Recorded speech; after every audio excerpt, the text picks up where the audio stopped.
And welcome back to the Lock and Load Show. We're back from Arizona and screen sharing this almost D-Day, but I'm just going to call this chat the V-Day chat because the volcano hit the beach. And this was, I think, on the 3rd, and here we are on the 4th. So this was yesterday. I used to live about a mile south of where this happened when I first moved here. The lava from the downslope Kilauea fissures made it to the ocean, somewhere in between Kapoho beach lots and Kapoho vacation lands. And so what you're looking at here is steam from lava flowing right into the ocean, and I guess cooking whatever fish are nearby. And it's new land is being created, and it's definitely going to wreck some very expensive homes. I've stayed in one of the homes that you can actually see on here, the Sunrise House, and so definitely wanted to talk about D-Day, June 6th. It's two days from now, the anniversary. And but as far as the volcano hitting the ocean, it's like there's been a lot of fear mongering channels about the volcano and stuff, and I don't really like watching that stuff. But there's been a few channels, like there's one guy that lives in Leilani who does a survival channel and like a farming gardening channel, and called the Hawaii Institute for Survival, and he's had some decent videos that aren't like fear mongering or just trying to hype up views because there's a volcano flowing down his street. But it's most of it has been through ohia forest jungles. And it looks to me like, I mean, the problem here is if you own one of these homes is that the highway to get anywhere has been cut off at 4 corners, and also it made it into the ocean here. So if you want to get out of here, you either need a helicopter or you need a boat. And I mean, I used to go hiking. I used to go just walks every morning through what used to be red dirt roads where all the lava is before it flowed into the ocean right here. Did it just erupt, or did it blow up? Well, we have fissures. I can show you exactly what's happening. I could switch to a video in a minute, but this is at the point yesterday where the lava flowed into the ocean, and this is on the east tip. This is on the very east tip of the island, Kapoho. It's basically, it used to be, Kapoho is a neighborhood that used to be inexpensive shacks and vacation rentals. And then when the real estate market had its bubble, people of like me, I evacuated from California, but because of the real estate bubble and the internet, it was people, promoting real estate sales on the internet, that this place blew up. I mean, there were like $1 million homes, multi-million-dollar homes built on the ocean, which is like overbuilt because, yeah, this is like always was a volcano. What I was asking is, did the volcano explode completely erupt, or did just fissures coming out because it just took a leak? Well, it's been erupting steadily for the last 50 years, pretty much. I mean, but as far as there was a small explosion on the top of the island, but it wasn't like it wasn't big enough. I mean, it threw a bunch of ash into the air, and if you owned a home up on the top of a volcano, there's seismic activity. There's a big earthquake that I felt when I was on I think Fox Company Prepping Show about a month ago before I left for Arizona, and so a little of both to answer your question. But I mean, the main town of Kapoho, which you can't see here, there used to be a town And basically in 1950, it was overrun by a gigantic fissure. And some of these areas were also overrun by a gigantic fissure. I'm going to switch to like yesterday's video, Overflight by Paradise Helicopters. If I can get it, let me punch it up. Yeah, there it is. Property insurance is the cost of insure your property there. Well, how it works is you can get fire insurance, and if your place burns down because of a fire that was started by lava, then you're covered. But if the lava just overruns your house, then you're not covered. So obviously, some of these homes are going to get completely overrun, and then there's going to be like what you guys like. You know what? I got your property now. I'm gonna squat on it. Well, there's people do that. Have been doing that in Hawaii, adverse possession for quite some time.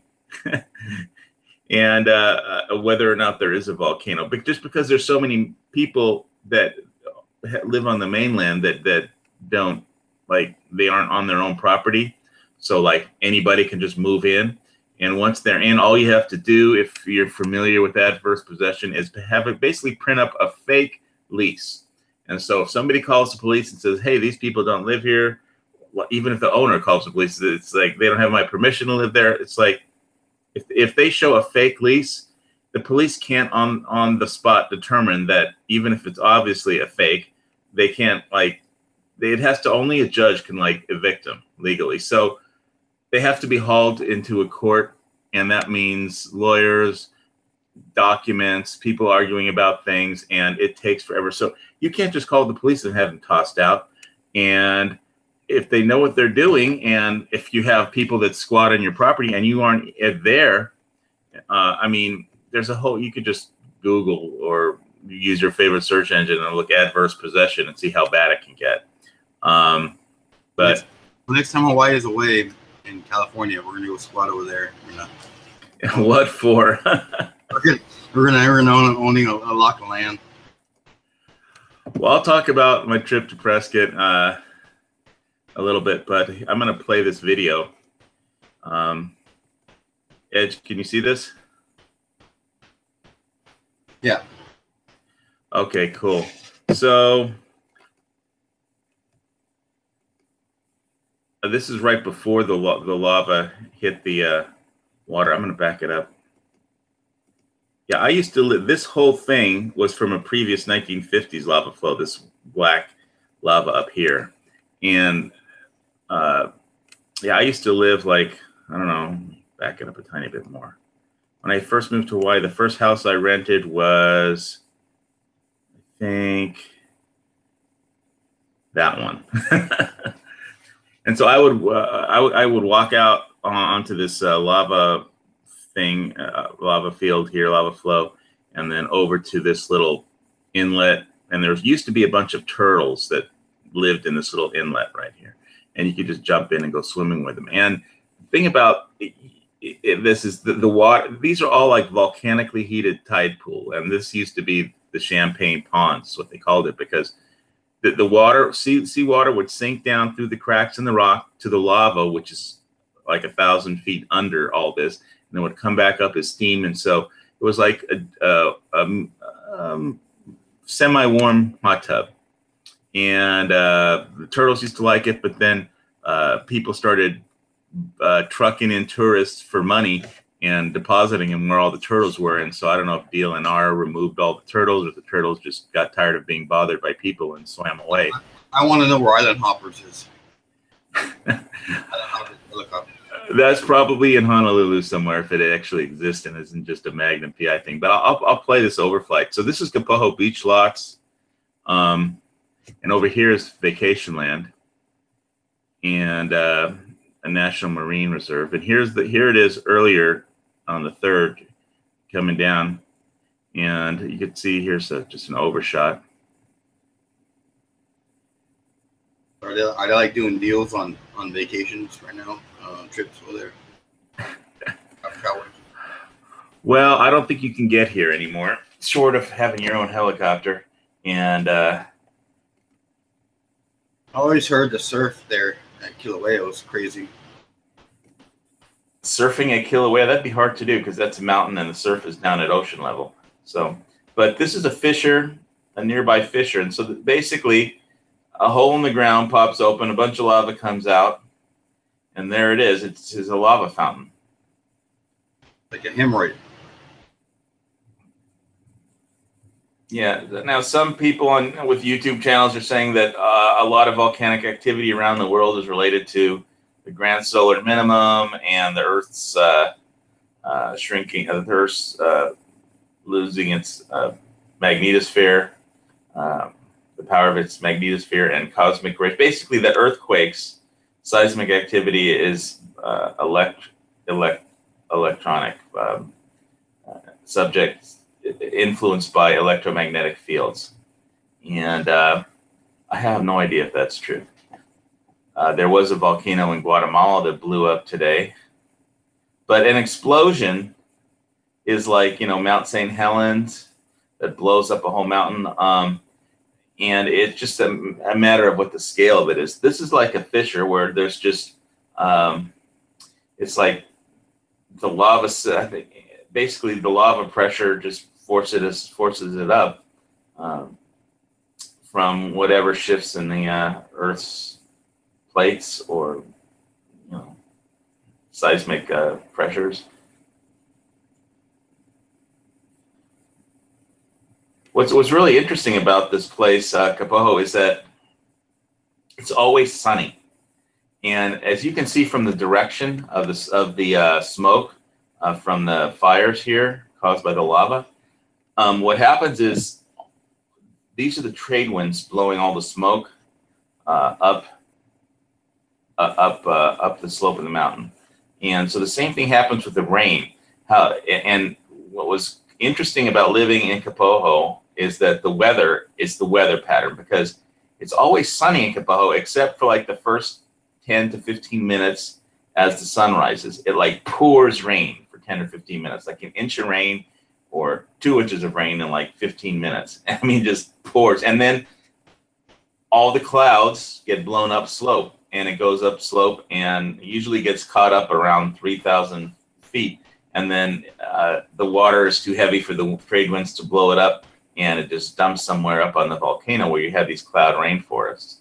But so the effect is you have enough water for your plants and for every year, to do farming, or just if you're on a catchment, although all these subdivisions had piped water, but it's sunny all day. It's like perfect weather, sunny all day.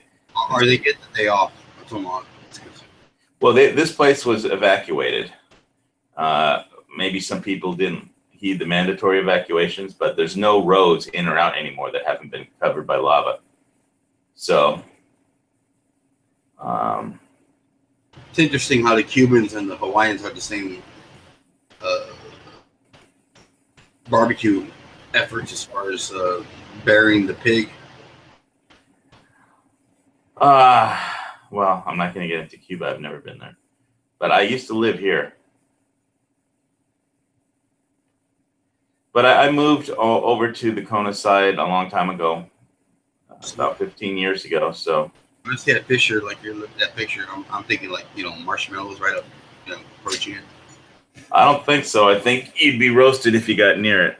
No. Or the sulfuric acid would take you out. I'm pretty sure that devil told me that I'm good. All right, let's get back to pictures here. I'd be that guy who could do it. Well, I wouldn't recommend it. I was watching a bunch of videos about Michigan, man. Oh my God, John Stossel. What's happening in Michigan? Well, just in general, John Stossel.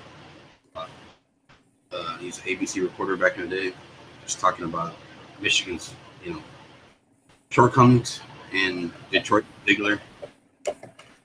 Woo! Oh my God. Well, I'll leave that to people that live in Michigan.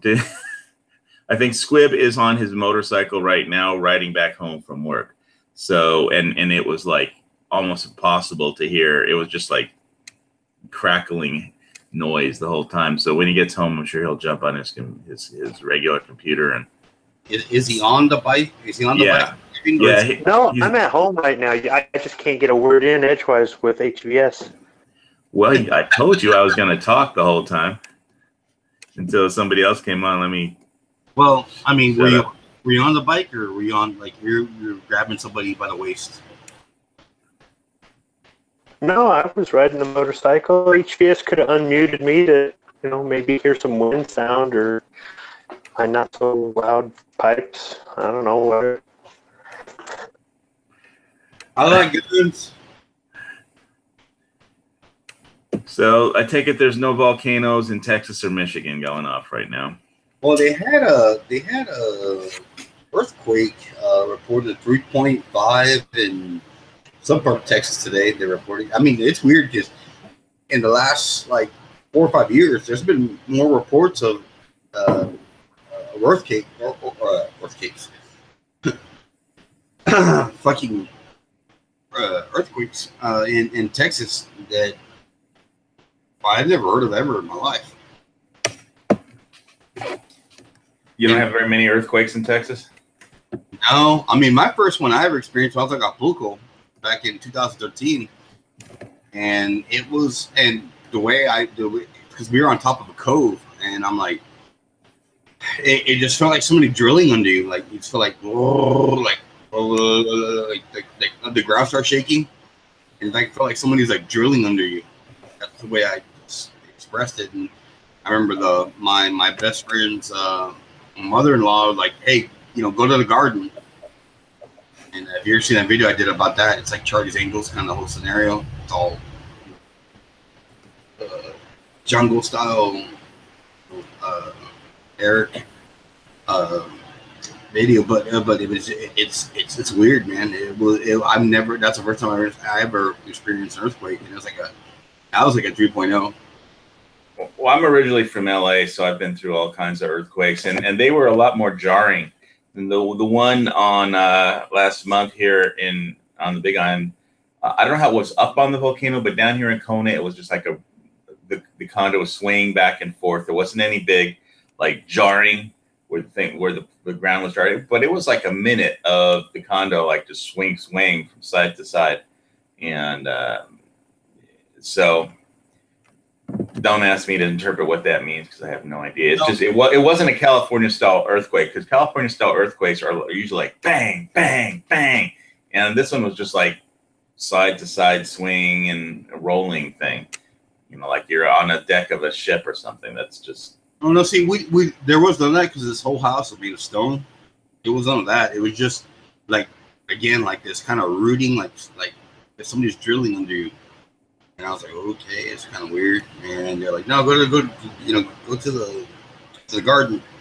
All right, in Spanish. I'm like, all right, fuck it. We jumped in the garden like 8 in the morning. Okay. It freaked out one of my friends who I worked with, and because he was from Maine and he hadn't grown up in California, so I was like, well, just another earthquake. But his like house that he was renting had cracks in it. And he was like.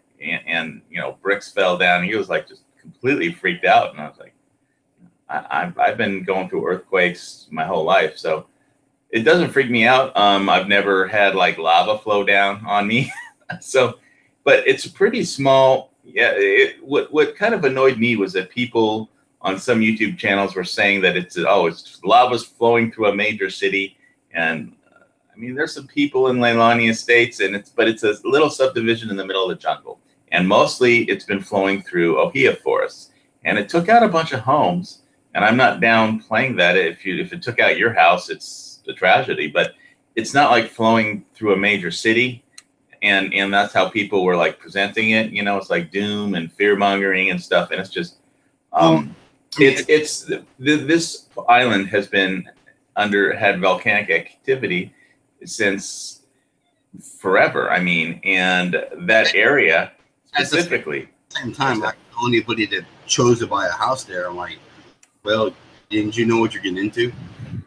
And then not belittling. The prices reflect that. When I was looking at a house in Leilani Estates when I first moved in here, and what was offered to me for like about $125,000, I could have gotten it was like 3 acres, this really cool security fence from the road, and a 2-level house, and it was pretty nice. But I mean, if you're gonna live, I always felt safer because I was in Malibu and I had my place burned down in a brush fire, so I feel safer living on a volcano than I ever did in Malibu.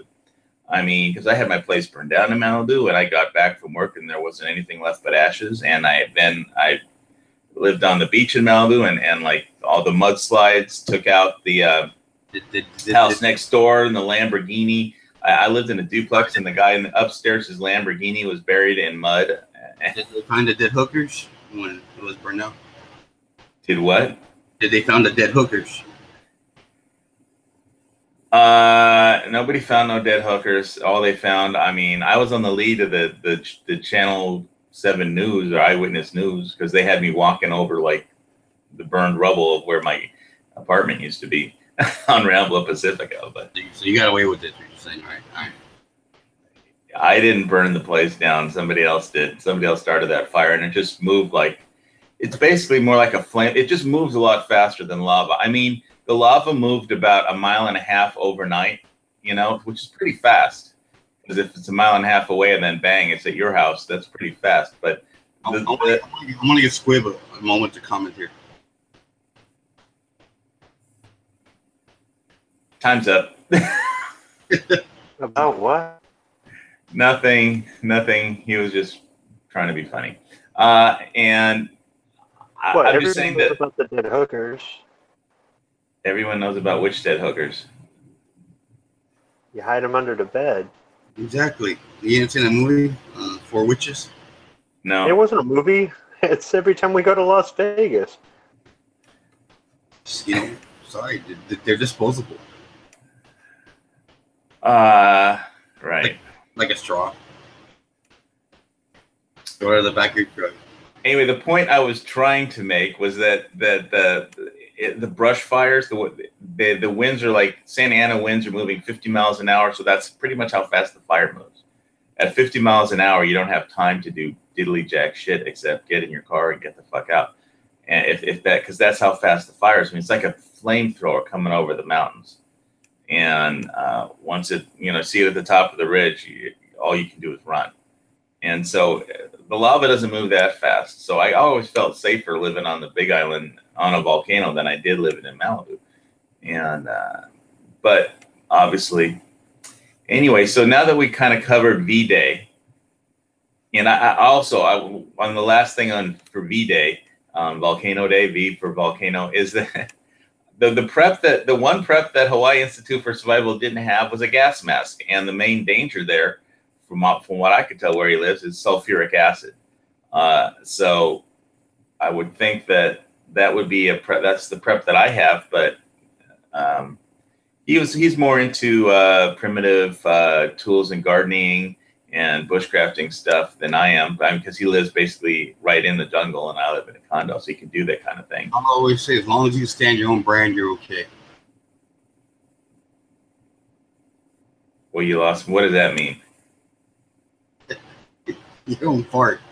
Never mind. All right. So I'm going to get on to D-Day because we wanted to talk about that a little bit. June 6th. Today's the 4th, but June 6th is coming up. And so that's the, is this a 76th anniversary or something of D-Day? But so I just did a search for images off of search engine from D-Day, and what, I don't know what specifically to talk about on D-Day, except a lot of people died so that Europe would be free. And some people think that, that somehow all the World War II was a very long time ago, and it's not relevant somehow anymore. Because it happened so long ago. But it's just the way I see it, the reason that Europe is has any semblance of freedom at all it has any semblance of freedom at all is because these men hit the beaches on Tuesday, July 6, 1944. And basically, Europe was controlled by a madman and who got millions of people killed. And it's what I think that like some people just don't get is that they think there's no debt owed to the people that died or something, or it doesn't matter, it's irrelevant. But it's just that all these guys that hit the beach, they paid for that freedom full price, and they paid in advance. So, and here's like a picture of Eisenhower, General Eisenhower, you know, talking to the airborne troops before they hit the, before they, I don't know what they call it. They don't hit the beach. They hit the canvas or whatever when they pull the cord. But and he knows that a lot of these guys are going to get killed, and it's like a pretty large weight on him. And so I think it just be something that people should think about when they make their, you know, when they go into a voting booth and they figure out who they want to vote for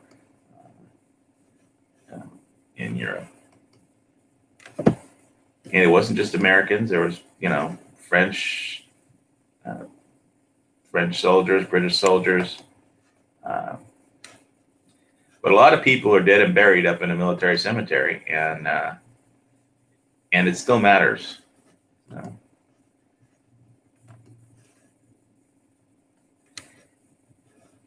But there's so many pictures of these guys who hit the beach and you know, pretty much walked straight into German machine gun fire.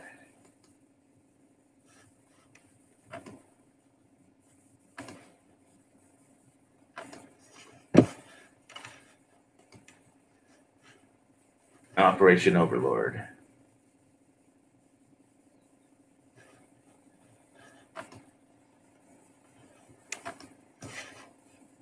Yeah, so we were talking about which automatic gun people would prefer to have if you had a choice. If you had to choose between the, I know what Squib's opinion is, but maybe Edge has a different opinion. Well, if you had to choose between either a Thompson machine gun or a M3 grease gun, which would you pick?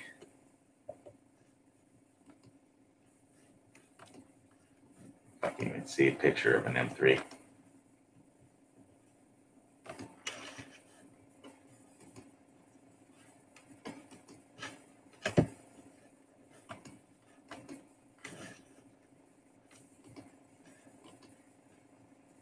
Okay, see two Squibs, Edge isn't talking. I think I would pick myself the grease gun M3 because it's more compact, but I know Squib prefers a battle rifle, an M1 Garand. He's familiar with it, and he doesn't have to jump out of a plane. He won't jump out of a plane. Neither will I, for that matter. But the M3 was like compact enough so that the paratroopers could jump out of a plane, which was one of its big advantages. The M3's got a wire stock. It's going to be uncomfortable when you're shooting it. It's got a wire stock? Yeah, it's got a collapsible wire stock. It's light, it's compact, but it's not exactly the most comfortable thing to jam into your shoulder.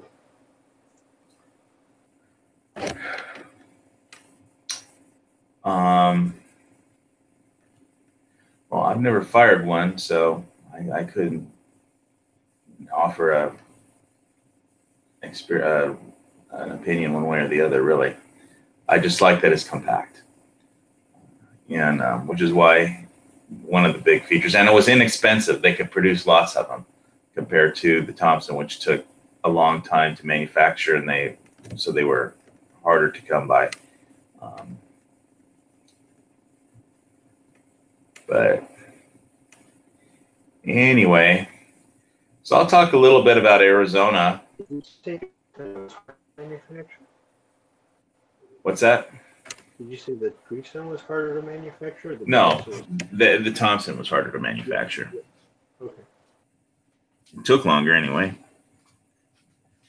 Yeah, they could mass produce those grease guns, and so there's a lot more availability of those than the Thompsons, which were a lot more hand tooling kind of work on the parts and assembly.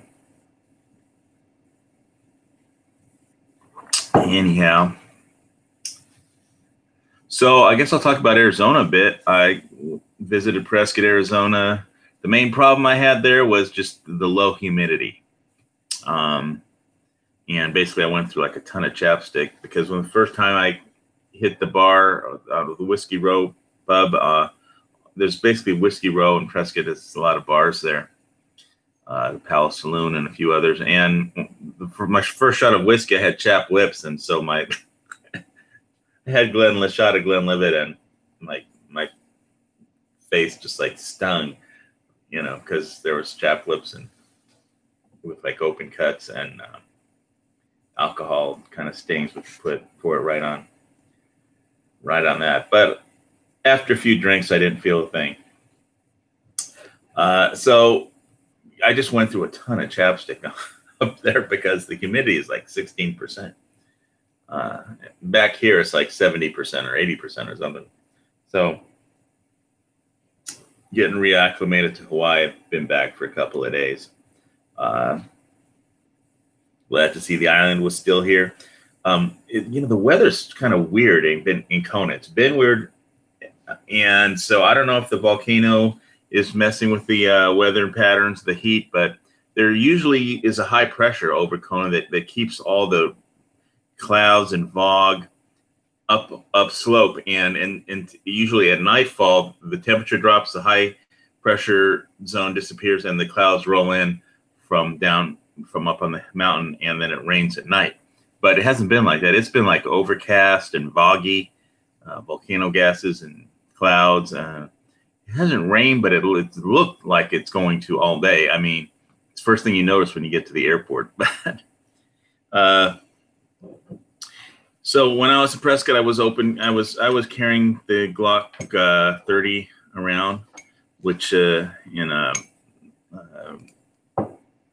a Stealth Gear USA holster that was designed for a Glock 17. I took Dead Horse's advice, and it's about the same shape, so I just had to loosen the screws to make it to let the wider slide of the Glock 30 fit in. The Glock 30 is more compact than the Glock 17, but since it's a 45 ACP, the slide was a little wider, and so I needed a little extra space.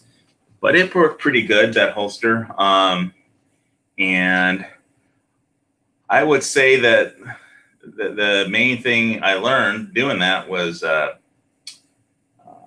lighter and thinner is really great for a carry gun. Then, having a 45 ACP, if you're it's like if you're going into a fight, then yeah, you want a large caliber. But if you're just carrying it every day, as like just for a symbol of freedom or just in case, I'd rather have like a smaller subcompact, because the Glock 30 is a compact, but it's not a subcompact, and it's really carrying a double stack 45 ACP. That's heavy. It's like you could always, if you did any long walks, you could always feel it like tugging your pants down because you had a double stack 45 mag shoved in there. But and that's like, that ammo weighs a bit, so it, like the 9mm, you probably wouldn't feel at all. So I like my LC9S Pro carry gun, but yeah, if you think you're going to get into a fight, then I probably wouldn't go for a walk at all. But it was nice carrying it around. But it was like, whatever. Okay, so there's a gun there. whatever.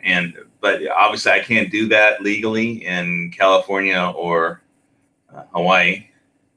So I did it when I was in Arizona, except for when I went to the bars, hit Whiskey Row at night to check out the nightlife and the girls in Prescott. And basically Saturday night is like everything gets crazy in the bars. So, and girls from everywhere show up. Everywhere, because it's like in Prescott, it's like when it's 100 degrees in Phoenix, it's like 70 degrees in Prescott. So I know that G-Webs was talking about sometimes about how he does his, like the Daily Gun Show, he does that at night because it's cooler. You can just open the garage, and if he does it during the day, it's like super hot. So I don't know if he can get up to 120 in Phoenix sometimes, but in Prescott, it's a lot cooler. It's just you have to deal with the humidity because Prescott is up at 5,300 feet altitude, and that matters. That makes it cooler. But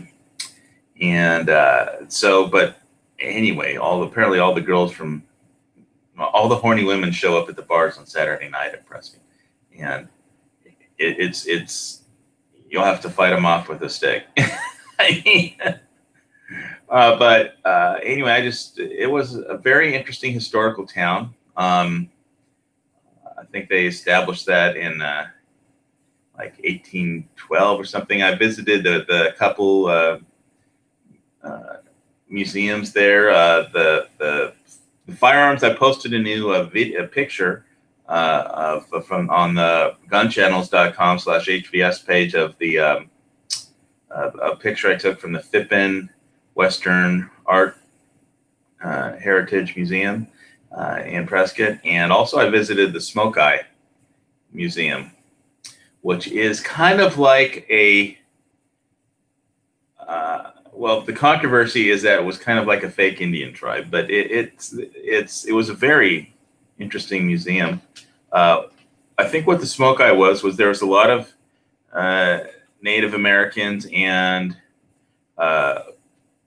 they basically just wanted to form their own tribe because they wanted to have like a monthly like a barbecue or something. And so I hope I get this history right, but so they invited, I think, a few generals, so a bunch of white people, and so I think one president, I forgot who wasn't a president at the time, but before he became president, he joined the Smoke Eye tribe, and it was basically a bunch of friendly people getting together for big picnics, outdoor barbecues, and once a month. So all the native kids got to show up and get a lot of free food, and it was. But I think the Hopi protested this whole thing at one point. That the Hopi tribe, which is a little more famous than the Smoke Eye, because Smoke Eye basically were using the Hopi religious ceremonies, and that's what the Hopi objected to. Because so I guess you can look at the history, but they had a lot. One thing they had there was they had some interesting bushcraft item there called a Zuni or a Zumi pump drill, and it's like if you don't have a cordless Makita drill or something like that, or a Ryobi drill, like a cordless screwdriver. Basically, it's like a pump drill, and I think the modern version, they had one there with a steel drill bit, and but the original ones had stone bits. That it's basically a wood pole with a round piece of wood above the drill bit, and the round thing. Then there's a flat piece of wood that I think I have some pictures. I'm going to try and get them up.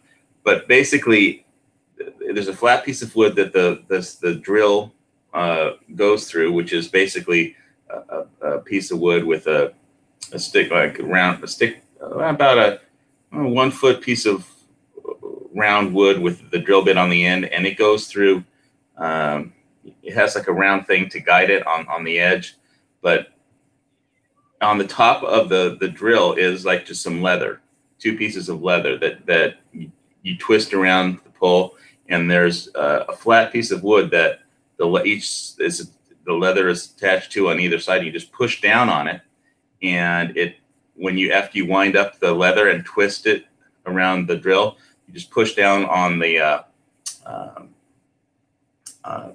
flat piece of wood, and that powers the drill. It spins the drill around. And so that's what they use for a drill.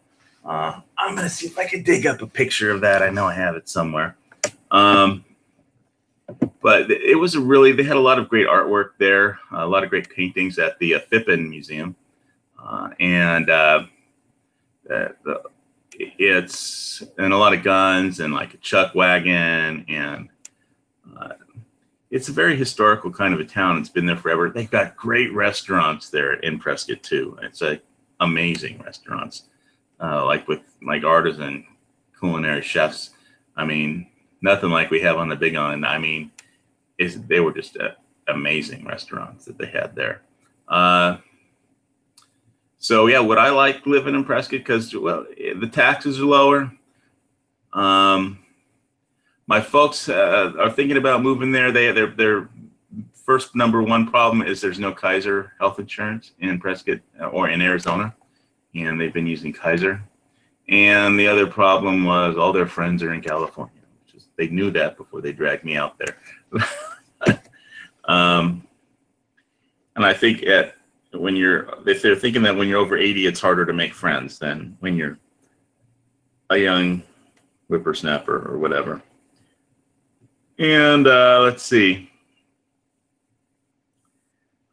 I didn't like some of the roads going up. There's a couple steep mountain roads that when I say it's like they have hairpin turns and like 5,000-foot sheer drops. So if you're going to visit Prescott, I recommend figuring out.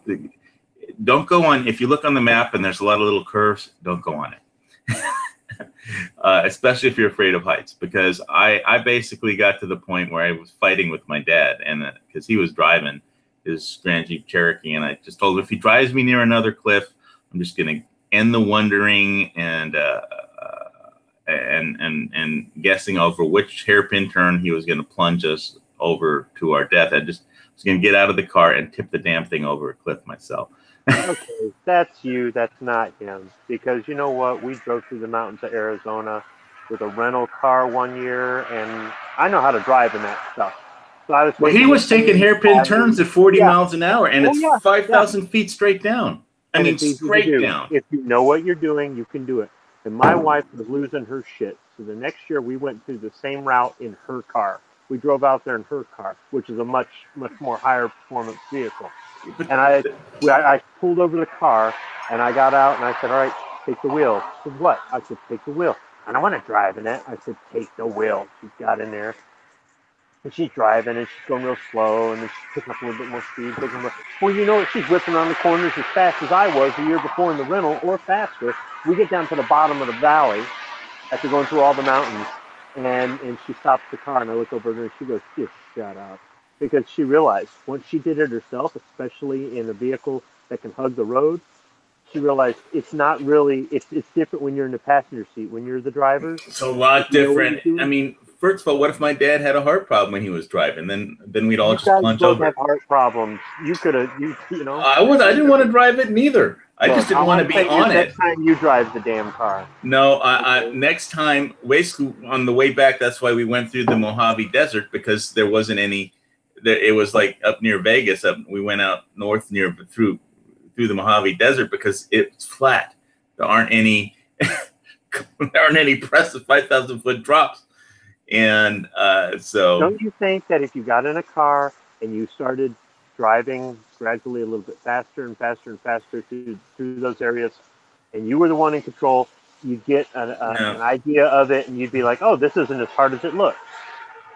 It's not that it's hard. It's that you're taking a risk that you don't have to take because there's other roads to go in. You don't.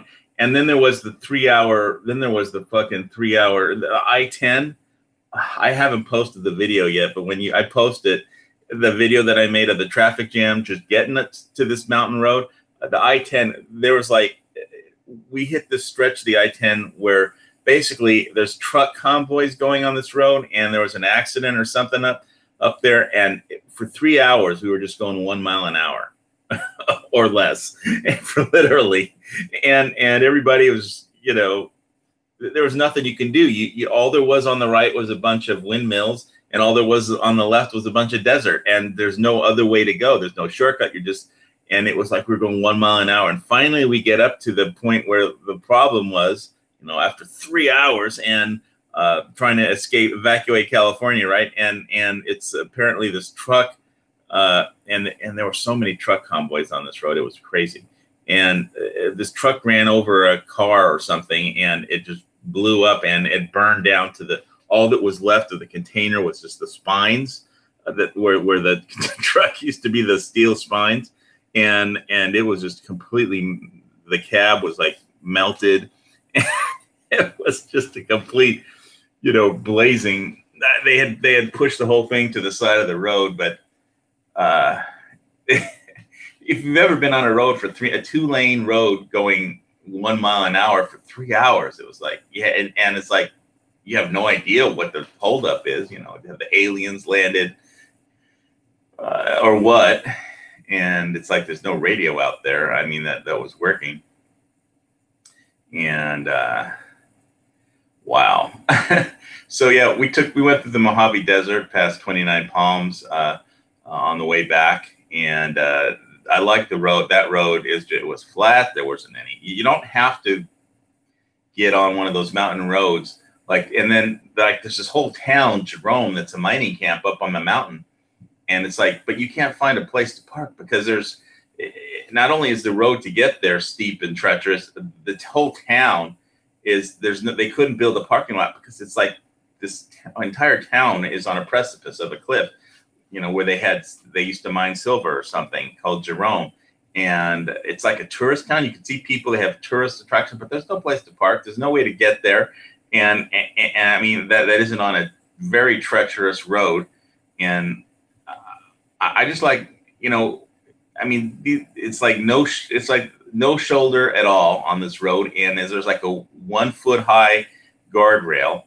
and it's like 5,000 feet straight down. It's like the person who built this road is insane. But so you don't have to go on those roads to get to and from Prescott. And so if I was to ever live there, I just wouldn't go on those roads. I take, you know, the I-40 instead of, and the problem with the I-10 was that there's so many trucks on it all the time. If there's an accident, you're just going to be shit out of luck because, I mean, it just sitting there going like 1 mile an hour in one lane, and it's like a 2-lane highway. And there was like, it would be like convoys of trucks. It'd be truck, car,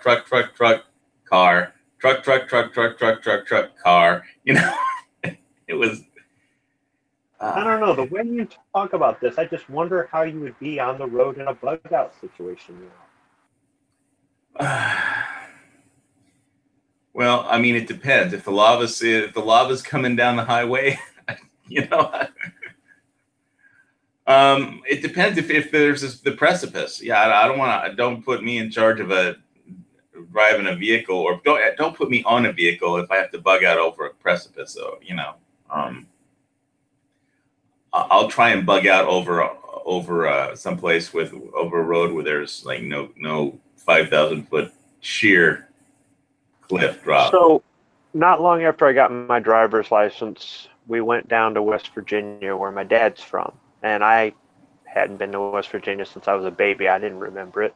And I'm a new driver and whatnot. And he's driving his wife's car and I'm driving his car. And he says, "You stay on my rear end. Don't you lose me."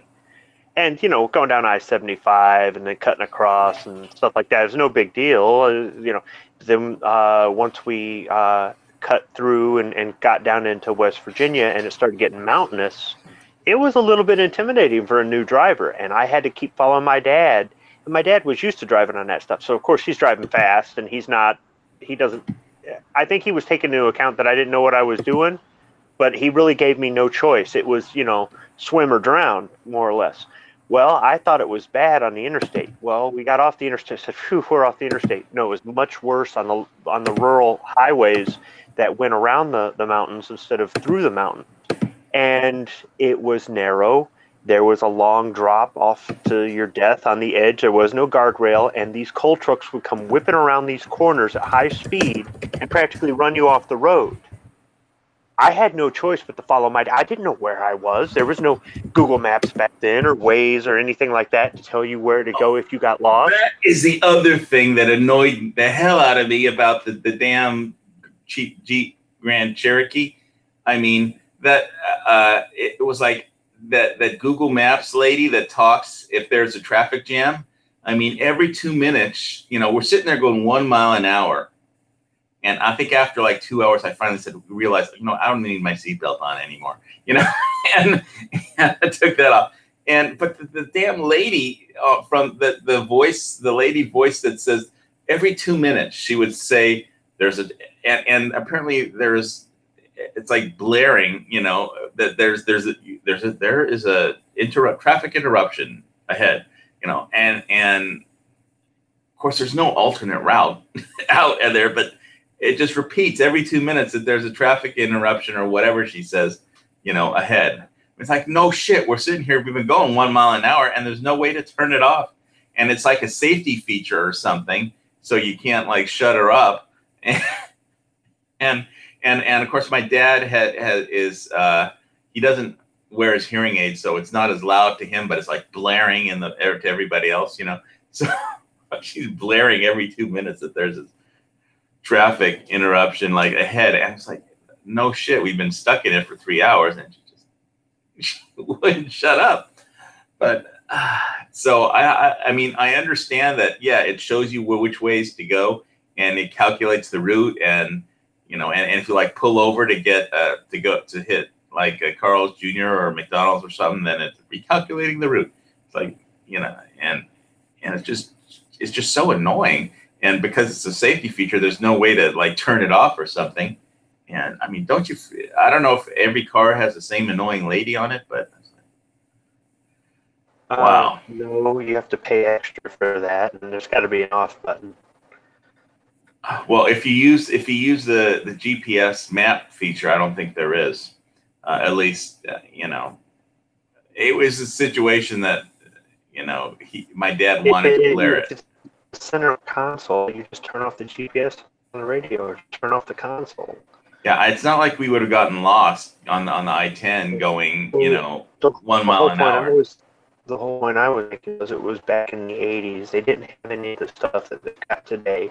So I had no choice but to follow my dad. No matter how fast he went, no matter how crazy he drove, no matter how many big coal trucks came right at me and almost ran me off the mountain and down to my death and all this other stuff. By the time we were done with that vacation, I was a much better driver. And to this day, I don't have a problem driving in conditions like that because my dad gave me a choice. Well, really, he gave me no choice. But to learn, all I'm saying is sometimes you got to push yourself to a place where you're uncomfortable to become more skilled. I think if you drove in some of that stuff under certain circumstances and you had really no option, you'd walk away from going, this ain't shit. Yeah, well, in the passenger seat, I may have slightly overreacted by telling him I was going to push the damn car over the cliff, but I was sick of it. It was like I was just sick of looking over the precipice, looking at, wondering when I was going to die, which turn would be the last turn of my life, so, whatever. So it's really funny, people saying, well, if you go over a cliff, you should aim for a tree or something. And it's like, how do you aim your car once you go over a cliff? The same way you steer a glider. Well, you have ailerons, like you were saying, on a glider. All you have on a car is Sir Isaac Newton. Let's see, fee low types. I had the infotainment system removed from my new car, saved $5,000. I couldn't be happier. I swear, I think I want to get the the next car I want to get, I think I want it to be pre-1982, so there's no computer chips at all after that last drive. Maybe you can help me pick one out.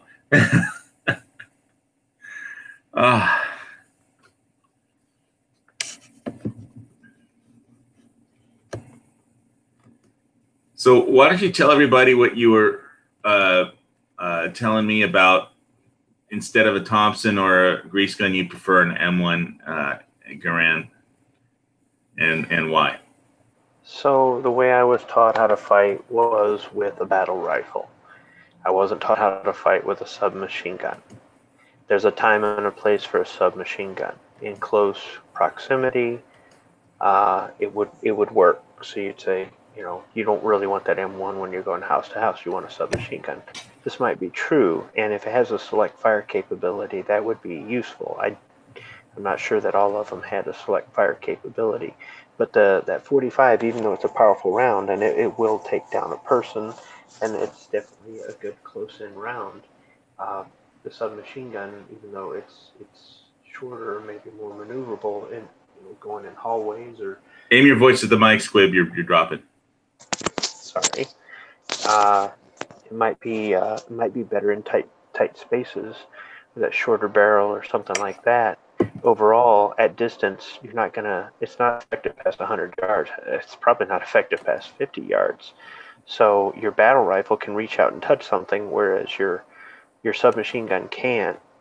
And the battle rifle might be a little bit harder to maneuver house to house, street to street, but I'll take that and have the additional punch at a 30-06 and additional range, and also the accuracy.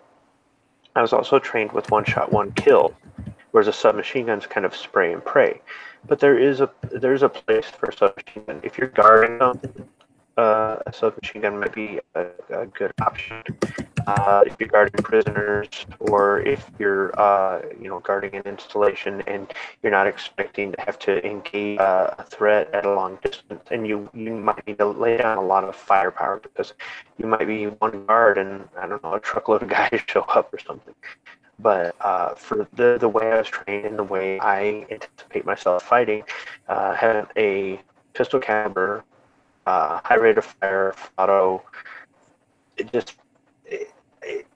I'd be less likely to use it. It would just work less for me. I don't have a problem going house to house with a full-size rifle, even though some people say, well, in combat, you don't really care if it shoots through walls. Okay. So in your own home, yeah, you care. If you're a cop and you're breaching a building that could have hostages, you care. But in combat, you don't give a crap if it penetrates the wall. You may. What caliber was the grease gun? You don't know? The grease gun was 45 ACP. It was 45? Yeah. Okay. Yeah. So, I don't mind the length of the M1 Garand and the additional punch, I guess you could say, of 30-06 in certain circumstances, where a pistol caliber carbine might be better, or a pistol caliber submachine gun might be better. If I had to go with the purpose, I'd say the M1 would cover more purpose for me. But that's just the way I was trained. If I was trained submachine guns in close-in fighting and wasn't really handling rifle, and wasn't trained with one shot, one kill, maybe I have a whole different opinion on it. So. I just wanted to give a shout out to Sophie Daly and Ron Swanson, who's, I guess, he has a new channel named Surviving Life and /FCP, which used to be Fox Company Prepping. I had no idea he changed the channel name, but hope everything's okay there in Scotland, my friend. Just got back to the Big Island, and yeah, we're talking about volcanoes, D-Day, and guns. And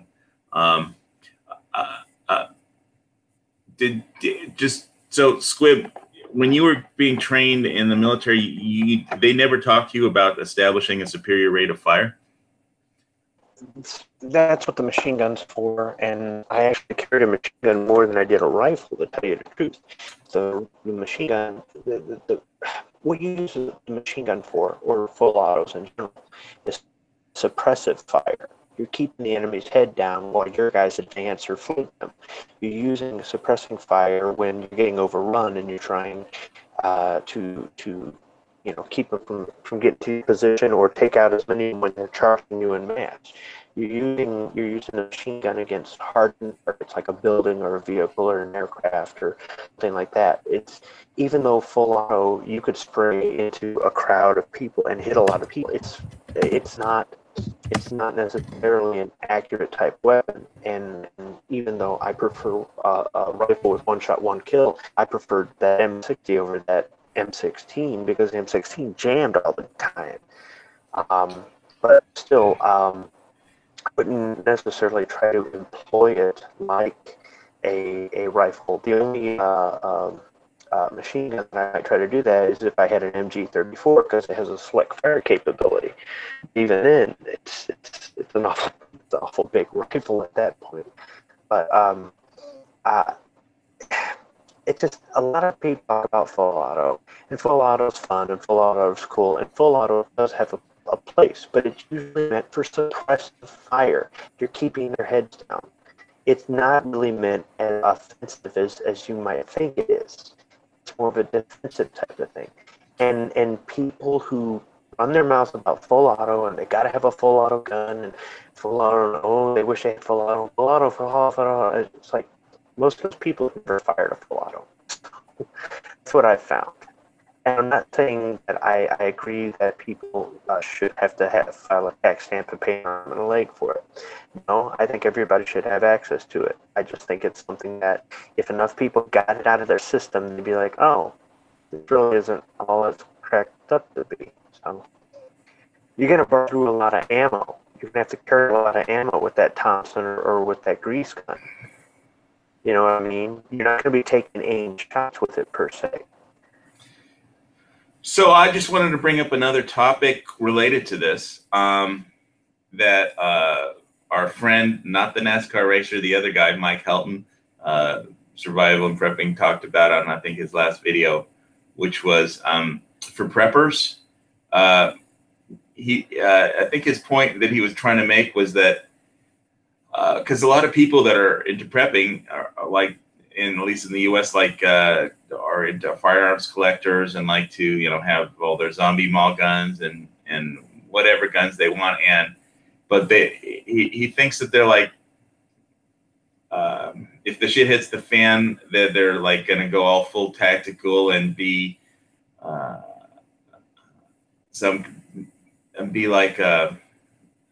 get into some kind of combat situation if the shit hits the fan. And that is like probably the surest way to get yourself killed. I mean, and I thought he was right is that if you're going to emulate anyone in a shit hits the fan scenario, it would be the military stuff. Only military you should be practicing stuff is like special forces, who basically, I think we talked about last show, was like they're trained to avoid contact, to break contact, and not to fight with any enemy force they come on, because it'll usually be a larger force that will outnumber them, and they just can't outgun anybody that they come across. So what they train to do is be invisible the entire time, and they're like studies and observation groups. That's what they do. They study the enemy, they observe the enemy, and they avoid contact at all times. So if you're going to do anything semi-military, it would be just be invisible, learn how to be invisible. Because if you just try and take out all your tactical bling and own an area, then not only are most people not trained for that, and even if they are, I mean, you just don't have it. You're not and the military has just lots of the official military force has, logistics, artillery support, medevacs, TACR. They have a lot of things that satellite maps, satellite surveillance. They have a lot of stuff that civilians won't have, even if you're ex-military. So I thought he was pretty right about just what people's fantasy are about dystopian shit hits the fan survival scenarios, and what you should actually do if the shit hits the fan. Are like, you know, two different things. If you're gonna learn how to do anything, learn how to not be seen, and or detected, or, you know, just learn how to disappear. That would be a pretty good skill to have if the shit does hit the fan. What do you think about that? Sometimes avoiding the fight might be your best move. It's not always about charging in there guns blazing like you're John Rambo. Sometimes fighting is a last resort. You really have to make a judgment call based on your situation. Are you alone? Do you have a team? Like you were saying, can you resupply? Do you have some sort of support, you know, reinforcements, or I mean, I doubt you'd have artillery unless somebody's got a Civil War cannon or something. But, you know, if you don't have the assets, then you might be better off just staying on the move and staying out of sight. It's a crappy way to live. I mean, you might be like, yeah, it's a little bit cowardly, but in a certain circumstance where you're outnumbered, right? It might just be a temporary situation until you can get to a better situation. I mean, I don't like to duck out of a fight, but I also know that there are certain times where you're cutting out a little there, Squib. Yeah. Well, I'm working on some issues with my headphones in this computer right now, so I'm in settings. All right. Well, I'll just add to what you were saying is that, like, especially for you and like for Dusty, it's like you're not just thinking about yourself. You're thinking about your whole family. You know, you got to think, you got to think like you're the alpha in that family, and so you got to think about your whole team. It's not just you either. So if you only fight as a last resort, you're gonna fight pretty damn hard when it does come down to it, right? You know, if you're not out there looking for a fight, you're only using it as gonna be. You're gonna fight pretty hard if you're forced to. Oh yeah, you no question about that. And it's just that the whole tactical dystopian fantasies are just they're fun fantasies, I guess. But the reality is, you don't want to get into combat if you can possibly avoid it, because getting killed is not something you want to experience. And I'm sure your family doesn't want to experience you getting killed either.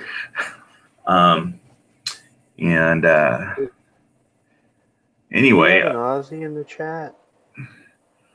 Sophie is in Vancouver. Ron Swanson is in Scotland. It's 5 a.m. in Scotland. Okay. Do we have did somebody just log in? No, Edge logged out. I should send. I should post a link of see if Ron. I'll just post a link in the external and see if Ron can come in here, or Sophie. Sophie does a lot of herbology as far as her prepping goes. That's like her thing. Yeah, I've seen her in the chat on Oily Show. Yeah. Okay. I posted a link there if anybody wants to jump in, say hello. I'm sorry my camera isn't working right now. The last Windows update took out any non-Microsoft certified devices, which there ain't none of. And I think that's what's going on with my Logitech headset. I'm trying to find every workaround I can, so I'm not using my phone and these earbuds. And yeah, nothing's working here. Yeah, Ron, the herbs that she makes, I don't think are the kind of herbs that you like. But anyway, all right. I posted something in the external. People can make it in. Oh my God, it's Ron Swanson. It's so fucking early. How's it going? It's like Ron Swanson is the crazy leather worker, bushcrafter guy from Scotland. I don't think he's ever been on my chat before. I've been on a bunch of his. No, I'm always asleep. I'm always asleep when you have your chats. But my new lifestyle regime, my alarm goes off at 4 a.m. So this is me at work, ready to go 5 a.m. Do this. So. Well, how you been, man? I mean, you did one show and then you stopped doing them or something, or what happened? Well, not to depress your channel or anything like that, but me and Rachel have got a baby due in November, and we've kept it quiet because we've had some major complications. And at the weekend, Rachel was in hospital. We almost lost the baby. Everything's fine now. Everything's fine now. But dude, I'm telling you now, what a fucking emotional roller coaster the last month has been. Everything's stable now, but that's why there's not been any chats the last 2 weeks, because there's been hospital trips, and it's just been a nightmare. Yeah, the internet can wait. I got it. yeah, the internet got put on hold. So hopefully this Friday everything will be back to normal. I've got a video that I'm editing now. There'll be a video edit that's going up tomorrow. So the new content is coming. I'm just behind it. Not that any of that has any relevance to what's been going on in real life, because everything just got shelved. So, but good to see you, man. How was your trip? How is Hawaii? Is there still a Hawaii? Or is it not just like a big molten ball of rock now? Yeah, well, I don't know if you saw the first part of the chat, but let me see if I can get a screen share of this picture of where I used to live. Shit. Can you see this? Oh shit! Yeah, that's proper fun. Yeah, so I used to live about a mile up from. This is yesterday. That's the lava flowing into the ocean and the steam coming up from the lava flowing into the ocean. And wow. I used to live about a mile from there. When I first moved out here, I lived it's just a little bit less than a mile away from where that happened. But I moved about 15 years ago because the neighbors were too crazy. And your neighbors were too crazy. Holy shit. Yes. Yeah, you think I'm crazy. You should have seen my neighbors. That's what I mean. Yeah, it's funny. Yeah, you don't want to fuck with molten rock. I threw some stones in a frying pan and tried to make some lava. You got to get it pretty fucking hot, man. It takes a lot to make some lava. I'm going to be honest with you. Yeah, so I'll play the video again next. But so, yeah, this is like a very jungle on the edge of the world, but it's the other side of the island. So let me see if I could find the screen share the video that I had. That's crazy, man. That is crazy. And there's more. There was a few more volcanoes that have gone off as well. One in Guatemala. One in Guatemala went off today. Guatemalan insanity peppers. Yeah. Wow, yeah. Sophie made it too. All right, I'm going to do this one last screen share here. Hopefully I can play the video on it. No, this is not going to go back. Wrong one. It's the right page, wrong video. Here it is. Come on, overflight video. Big Island Now. Now! Big Island Now.com. Well, okay, let's see if this is still on. Helicopter overflight, Kapoho Bay. Oh my fucking God. Jesus Christ, that looks like I'm lying on the beach in Hawaii partaking in some herbs. Yeah, this is like you put too much herbs in your okay. I got a spinning circle now. Sorry. Yeah. It's like I keep getting health warnings and helicopters flying over me when I go camping. It's the same thing. Hi, Sophie. Hey, how's it going, Steve? Are you? I guess you're not living in the flowing lava. Nothing lives in the flowing lava. I seen Steve take a selfie whilst he was canoeing down the lava. That's how badass Steve is. He was just out for a fucking jaunt. I used to live right around here when I first moved here. Well, I was worried for you. Yeah, well, yeah. I got like texts and calls, and my family got calls. It's like, is he okay? Is he okay? It's like I live completely opposite side of island that this is happening on. Have you ever seen that? You ever seen the movie Jackass the movie? You know the opening trailer of that when they're running down the street in slow motion and all the shit's chasing them. I had visions of you just da da da da da da da da running away with this fucking like lake of lava following you. So just running around the island. Fucking hell. It's just too much. It's an island. Where the fuck are you gonna go? Well, you go out to the ocean, I suppose. You go out, oh great. That's awesome. Which is now about 4,000 degrees because of all the magma. Amazing. All the fish get cooked, so you don't have to bother to barbecue. You just catch the fish. You catch the ones that are floating, and then you eat them because they're already cooked. Yeah, endangered sea turtles. What endangered sea turtles? Come on, amazing. But I tell you, it is no. All jokes aside, it's fucking terrifying, man. I don't like it when it gets too windy here. Do you know what I mean? I'm like, oof, I'm gonna keep my ass indoors today. It's a bit windy, but let alone seas of molten rock.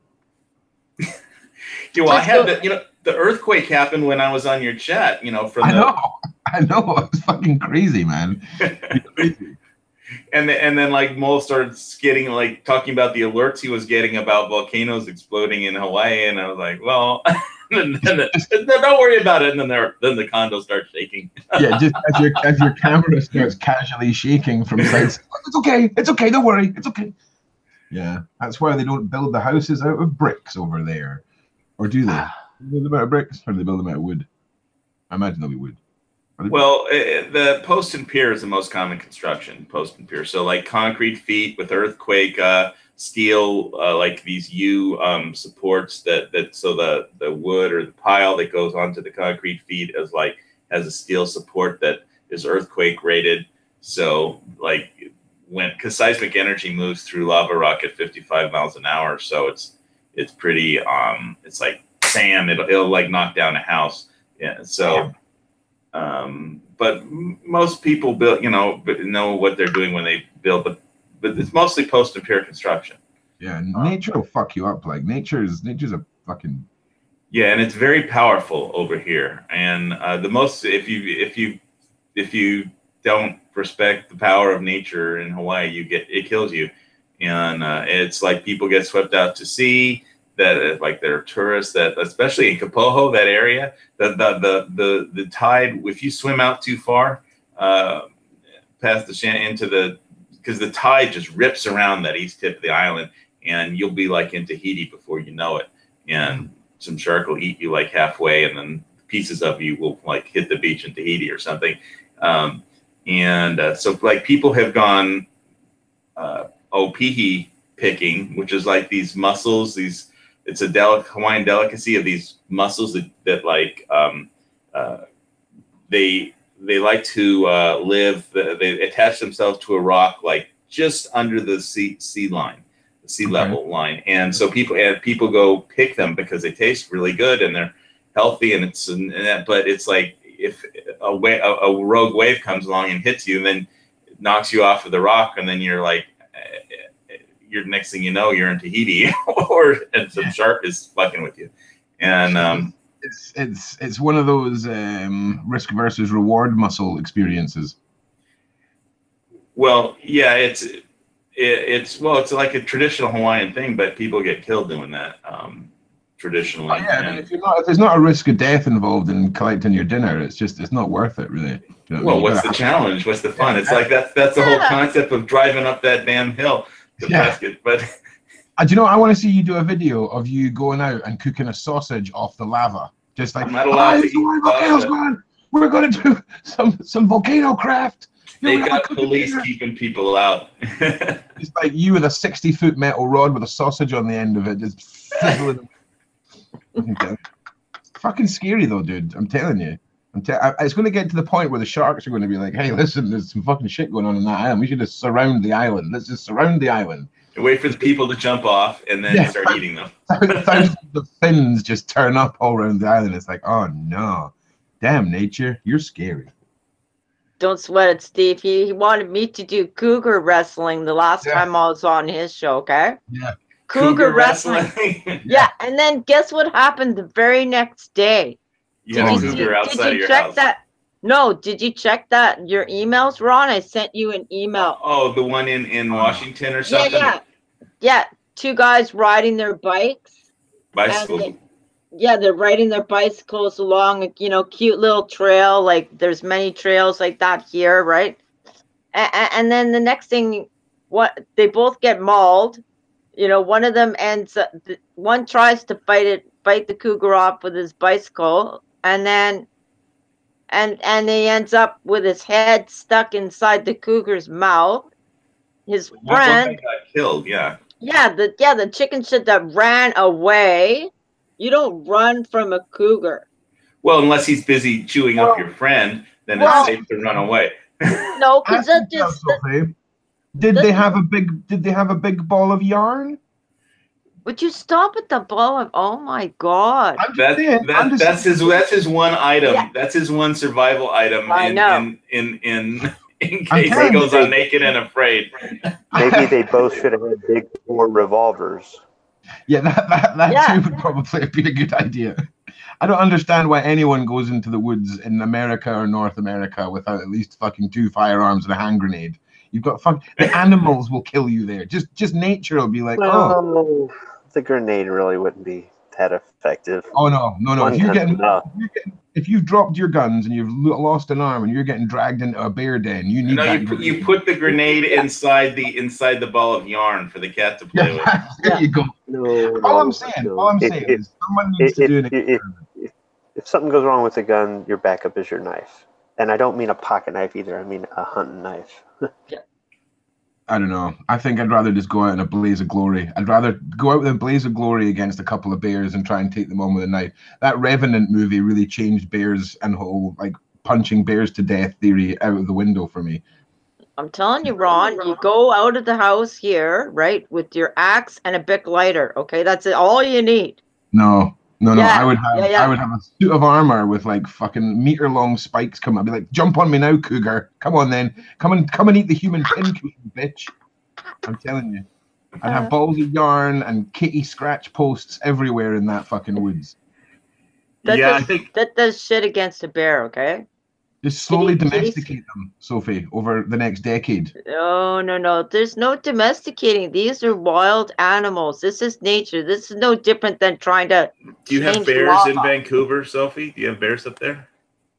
I'm not in Vancouver. I'm on the Alone Island, Vancouver Island. He lives there for fun. Are there bears there? Is what I'm asking. There's bears. We have bears. The highest concentration of bears and cougars anywhere mile per mile in some places in the world. Is insane. Yeah, and we have wolves. We have let's see, what else have we got? I don't think there's moose. Maybe further up island. We got armadillos. Yeah, there you go. Armadillos. He's in Texas. She's got biker bombs. We got badgers, man. The worst thing we've got is massive rodents covered in tuberculosis. Wait, you have honey badgers or just badgers? Just badgers. Yeah, honey badgers are pretty badass, though. I've seen lots of videos. I mean, they can take down a buffalo. Yeah, you don't fuck with the honey badger. I have instruction on how to use jiu-jitsu on a grizzly, and I can actually grizzly very quickly. Oh, I want that's got to be the new YouTube series: Jiu-Jitsu versus the bear. Yeah, fuck. I'd watch it. I'd sub to that. Oh God, could you? Just amazing. That's the UFC I want to see. Fuck this, humans versus humans. Bring out the bear, man. Bring out the fucking bear.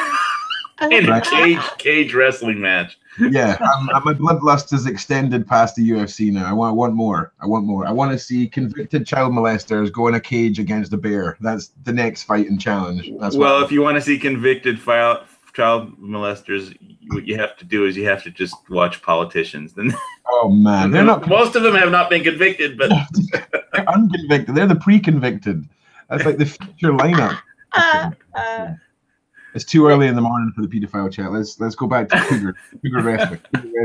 The age of Coliseum building, I can see it now, is coming back. Oh fuck You know, yeah! we need more Coliseums. That's what we need. We need to I get think back to gladiator games. That's Yeah, what. That's you how need we should like settle you it. need a cage wrestling match with like in the Coliseum, how they had the elevators, they could bring up the animals, you know, and Yeah. We got to do that. Exactly, man. In the If Christian I, Lions again. if Oh, I you was know- running things, Oh, you know when you see the another Jackass reference when they dangled all the tasers from the ceiling and then ran through like the corridor with all the tasers dangling from it. Imagine that only with big cats, right? So you've got to do like the run down the corridor of death, and it's just fucking cougars suspended from fucking strings. What neck of the woods are you from, Ron? Say that again, brother.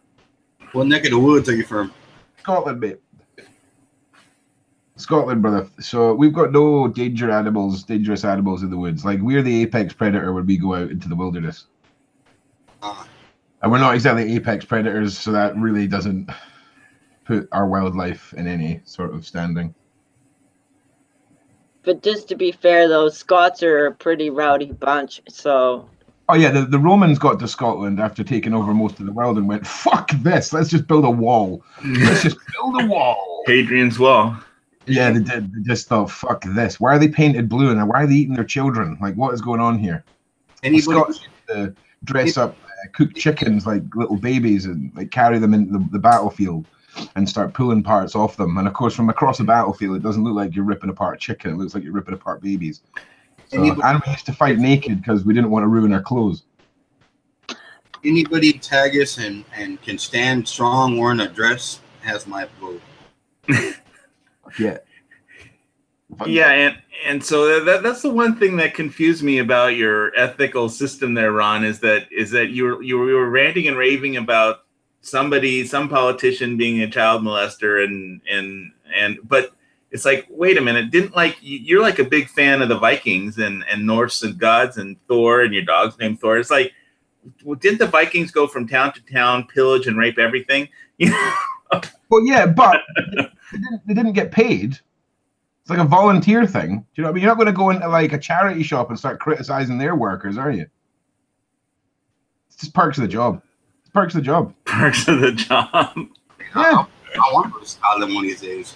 I'll be the first text to the top, go over there and just blend in. You know what I'm saying? It was just boredom. They didn't have any PlayStations or fucking smartphones. So it's just like, fuck's sake, we're bored, we're Vikings.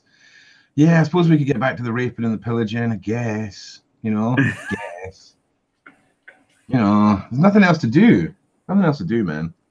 Pillaging and raping, the original app. Is Chef Ramsay from Glasgow? Say that again? Isn't Chef Ramsay from Glasgow? Yeah, he's from Glasgow. He's fucking hilarious, man. Honest to God. Nobody in the world has made swearing into a living apart. I mean, don't get me wrong. Obviously, the guy can cook. Like, he's got multiple Michelin stars and all that shit. But I think it would take me about 5 seconds to put a meat tenderizing hammer just right across his fucking hands. Be like, I cook now, motherfucker. Cook now. I will tell you, dude. I didn't know he's Scottish, and said it, and then he could describe where he's from, this and that, because he came off as more English. Yeah, I understand that. Yeah, for sure. Yeah, he's got an English twang, but he lives in England. I'm pretty sure he's He swears like a Scotsman, but yeah, he does. Yeah, keeps the dream alive, brother. Keeps it alive. That's what I would love to see, like a truly Scottish version of Disneyland, just traumatizing children across the world. Look here, big boy. Good morning, you wee bastards. Welcome to Scottish Disneyland. You stupid. What is so wrong with you? That's amazing. Stupid, mate. You're stupid. Are you stupid? Are you stupid, mate? Oh, that's amazing.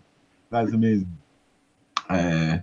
So yeah, man. It's Scotland's a good place. It's good fun. Good fun. It's fucking shitty weather though, man. We had a beautiful morning the other day with roasting sunshine all day, and then come lunchtime it just started pouring thunder and lightning. I was like, what the fuck? Why is this happening? Just pick a fucking weather. Stick with it. what's the common fare in your area like as far as food? What's the common what? Deep fried whatever. Oh man, like we deep fry pizzas here.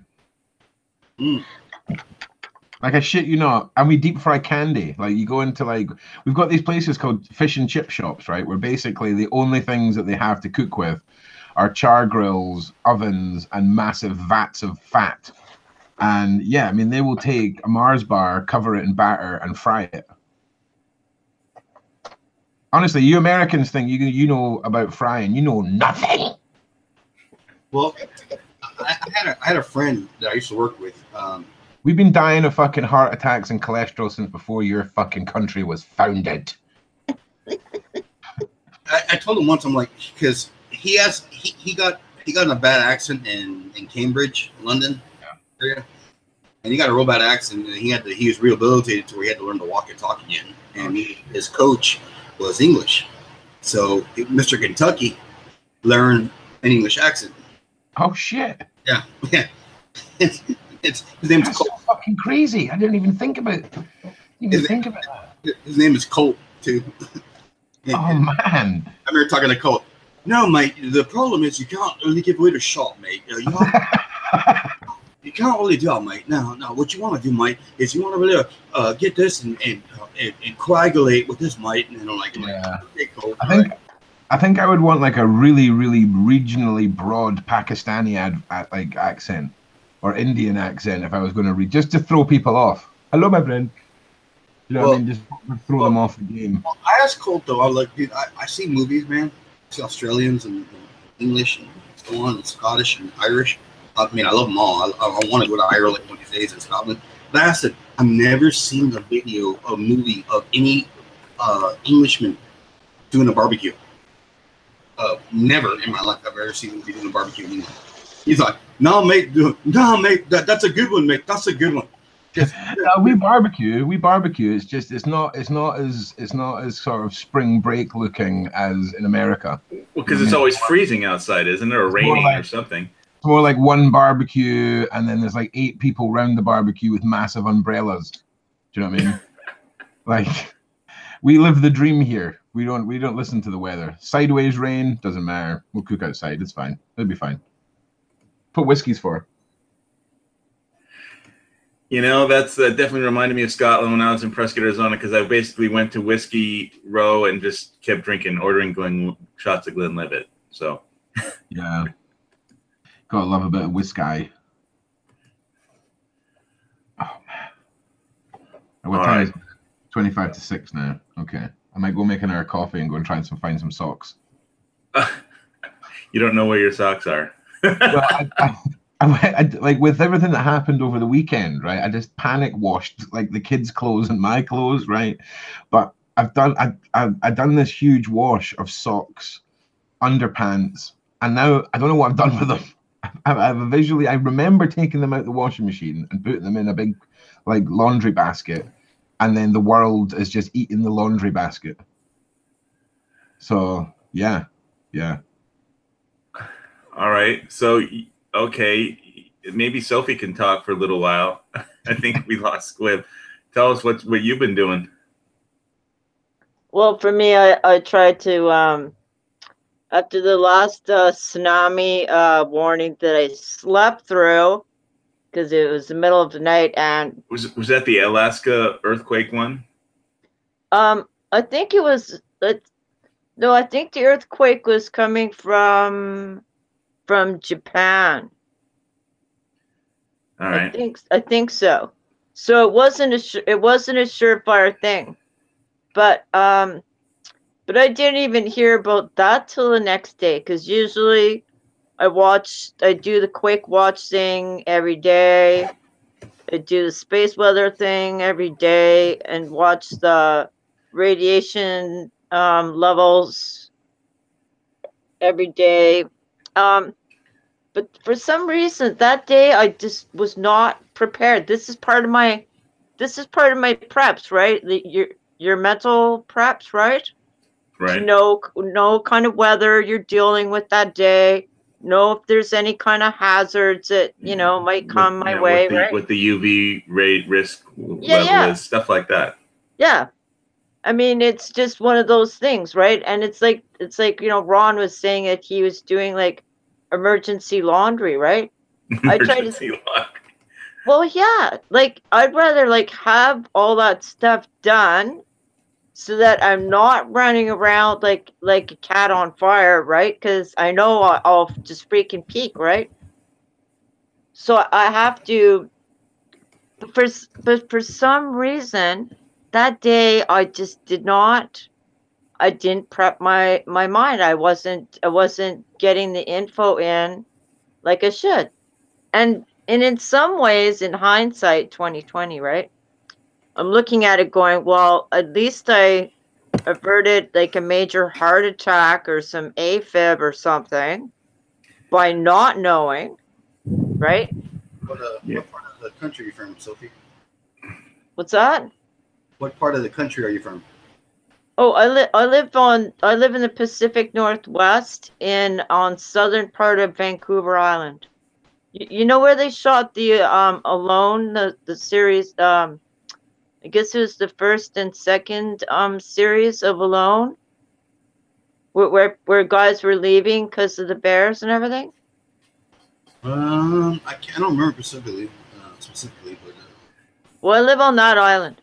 Are you Canuck or are you American? Yeah. Oh no, I'm a Canuck. Oh shit. I'm a crazy ass Canuck.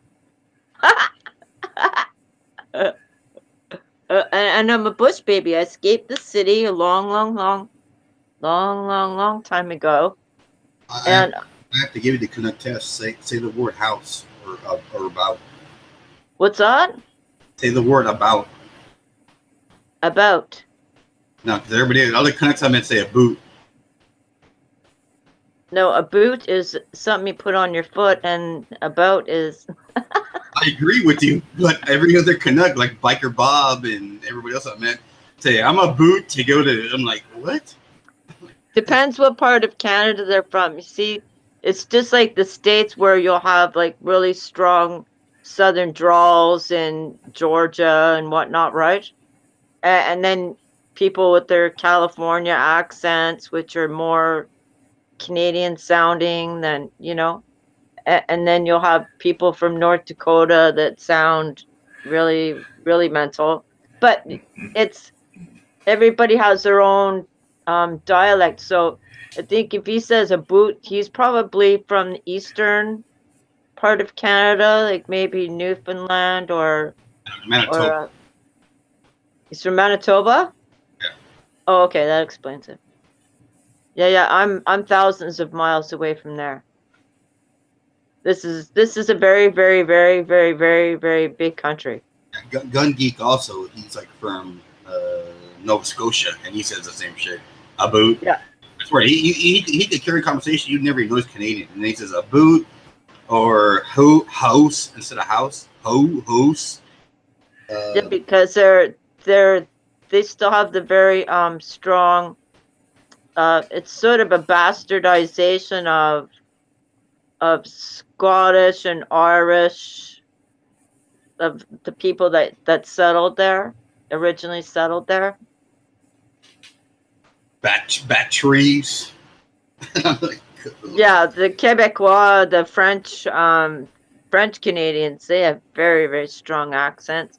So it's very diverse here insofar as our dialects go, right? No different than England or Scotland or the States. As long as you chug maple syrup, when you order pancakes, it's all good. Yep. And a lot of people are very naive as to what Canada's like, what our gun laws are like, and how passionate Canadians are about their guns too. Well, I actually, I'm just kidding. When I'm not insulting by any means, but I'm just kidding about some of that stuff. And then the other stuff, I actually with Gun Geek and Biker Bob, I actually got to learn a lot of the gun laws of Canada. And I was surprised, how strict they are, because a lot of Canadians are basically rifle people for the most part. We're basically what? What was that last part? Rifle. people. They're more into rifles than they're in the pistols and handguns. Depends who you know. That's that again. My ignorance. I apologize for it, but it's the more knowledge I got from talking to Canadians and that part. They're more into rifles than they're into pistols because of the legislature that involves pistols as far as the way you have to store them and so on, and the restrictedness on it. And we don't have any stand your ground laws here, and we don't have any rights to protect our property here. No castle law. Right, no castle law. So it's to break in, and you had even if you had your pal and you had everything tickety boo, you have to have your ammo locked up separate from your guns. And so by the time someone broke in and tried to rape and kill and pillage your whole household, you wouldn't be able to get at your gun or your bullets or anything. No, your prime minister said you make him a sandwich, and then calm him down, and then you'll. Yeah, well, I have some choice words about our crime minister, but I won't. Obama said he should repeat them here. Obama told him to speak up. I mean, he wants him to speak up against Trump or something. And it's like, Obama, he doesn't know how to do anything. No, when people are accusing Trump of being like this and that, and he's a misogynist, and they said they have a picture of him like shaking Trudeau's hand and saying, "Look, he actually did grab a pussy." Yeah, and did you hear what Donald calls him too? Justin. He doesn't call him Mr. Trudeau or anything. Calls him Justin. Treats him like a little boy. I'd call him the Beebs. Hey, what's up, Beeb? The Bieber. Yeah, it's hilarious. It is. I just don't think you can take your prime minister very seriously. I mean, I don't know. Nobody does. I don't think anyone can take any of their fucking world leaders seriously. Yeah, I was surprised that you said last chat, Ron, you said you liked Trump, and I thought you hated him before the election, and now that he's been president, you like him. Trump's the greatest president America's ever had, because I'm not an American. He's a TV personality to me. It's the fucking greatest television in the world. What are you talking about? We should have the president come on the TV and talk inspiring words and make change in the world that benefits everyone? Or do you want to just see how many times someone's hair is going to flap on the side of their head over a 40-minute period? Like, Sarah Palin said that Bono is the best king of Scotland they've ever had. The what?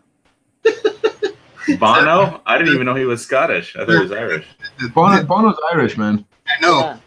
That's part of the joke, my friend. Oh, okay. I'm with you. But like, not to go too into it, but it doesn't matter who your government fucking leader is. They're not running the country. If we're going to get totally real here, we're going to get real, right? Yep. So if they're going to put a puppet in place, just put an entertaining one in, man. Get Ronald McDonald up there. I mean, don't even have him do a debate. Just have him come out and blow up balloons and make animals out of them. Brilliant. That's what we've got, Ron. That's what we've got right here. Fucking amazing. A fucking balloon animal. I hope the next president in America, I hope they up their game. Like, I really hope it's like somebody like Stephen Hawkins that needs to use a computer to talk. That would be amazing. I'm not a cheerleader for Donald Trump by any means, but I will tell you that I don't apologize for him. But dude, you know what? People are so pissed off. He's getting everything he said he's going to do done for the most part. What has he actually done that's so bad? I mean, I know he says some amazing things, but saying things and doing things are a bit different. You know what I mean? Like, I know he's got some of the most ridiculous quotes that have ever come out of a world leader's mouth, but that's part of his charm, his quirkiness, as far as I'm concerned. But what's he actually done to fuck up America thus far? Has he done anything? He got us. He's basically, he exudes this aura of like success, of like, and it's been pumping up the economy a little, which is doomed anyway because of the massive debt, like the world. I'll talk about Deutsche Bank later, but it's like there's like the unemployment rate is like dropped to the floor. I mean, there's the manufacturing industry is coming back to America. Because I remember that was my big thing for before Trump got elected, was his whole "let's make America great again." Jobs and that industry. Yeah, and today Nancy Pelosi was like, well, jobs are like irrelevant. And I was like, she's like this millionaire that lives in practically a castle, and like, but to most Americans, a paycheck is everything. And that and they live paycheck to paycheck, and it just they're like the Democrats are just totally. It's not the paycheck the problem. Little Miss American politician. It's the size of the paycheck. Try and live without a paycheck at all. Not only that. I mean, she was the notorious one that said those $2,000 you get back in taxes are crumbs. I'm like, hey, $2,000 is $2,000, buddy. I could buy an AR for and. With oh my god! Oh my god! So this is totally changing the subject. But have you seen the drone taxis in Dubai? No. So, shit, in Dubai, there's human-sized drones that fly to your building. You get inside them, and then they fly you to another building up to 30 minutes of flying at 60 miles an hour. They're basically little sky taxis now all over Dubai. How fucking so it's like Meet George Jetson. I mean, they've got the Jetsons. Totally like the Jetsons. Holy shit, George Jetson. Man. His boy Elroy.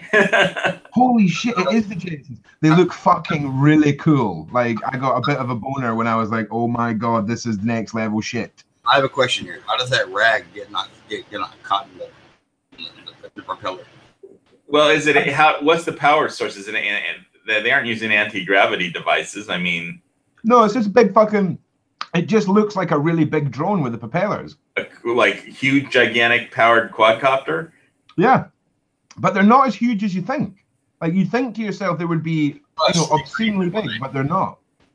They still have slavery in Dubai. Probably about the size of, say, a really small car with the four propellers coming off each corner. Do you know what I mean? About that size. But they're one-seater taxis. I want one. I want one, man. I don't think they'd be too good in the woods. I think they'd be disastrous in the woods. Well, I'm sure nobody you'd have to have regulations for them in Brussels. They'd have to figure it out.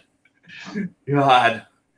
But could you imagine? It's all getting integrated with the Uber service out in Dubai.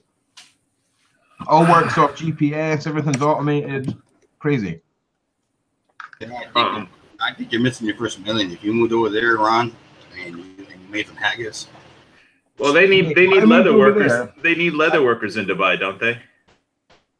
Yeah, but the problem is that the laws in Dubai are so crazy. Like, there's probably so much. Yeah, you'd move over there, and then somebody would snatch your passport and then force you to do leather work for them for 10 years before they give you your passport back. And snatch your kids. The problem is you can go to jail for a long time if you fuck around with their alcohol laws. Like, I've seen the King of Scotland. Like, there was a bunch of guys from Scotland that went to Dubai, and you're only allowed to drink alcohol within hotels, basically, because it's illegal over there. And the laws are so tight that they were all out having a cigarette, and one guy got pushed over the red rope barrier into the street. Was instantly arrested and sent to jail because he had his beer in his hand when he landed on the pavement.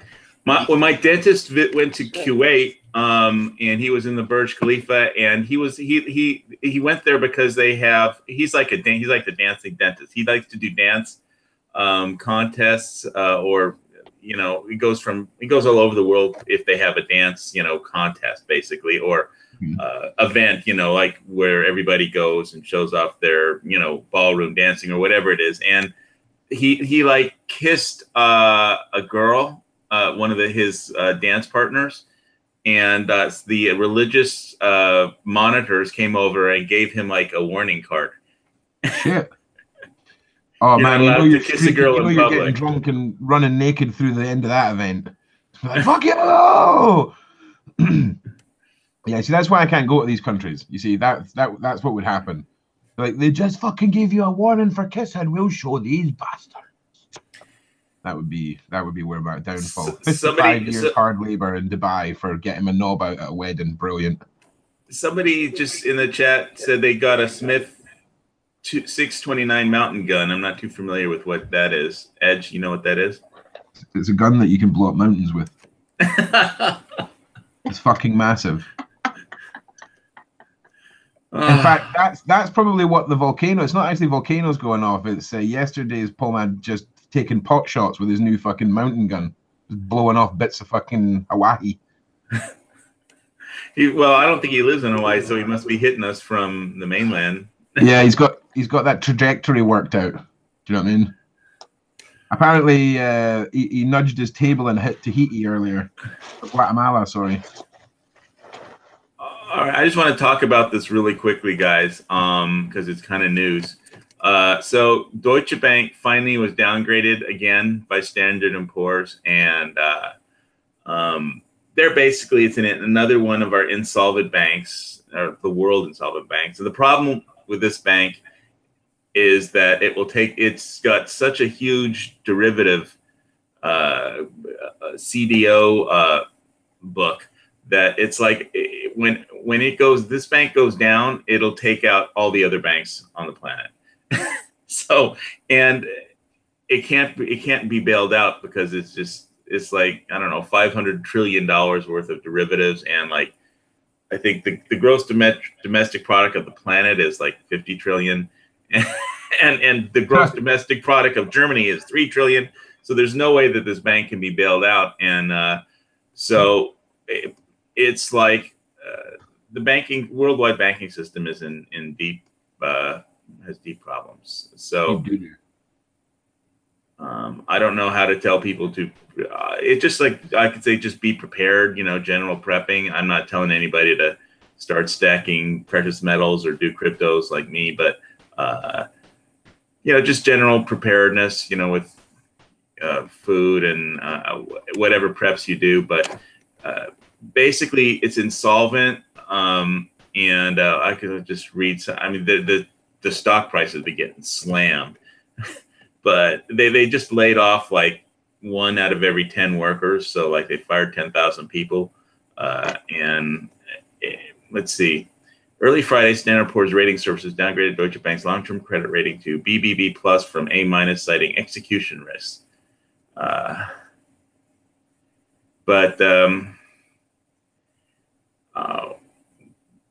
Basically, it's one of the problem banks, and it's just insolvent. And most people don't know if they have money in a bank. I mean, it's not your money; it's the bank's money, and there aren't going to be any more bailouts because no politician can vote for another bailout after the last one.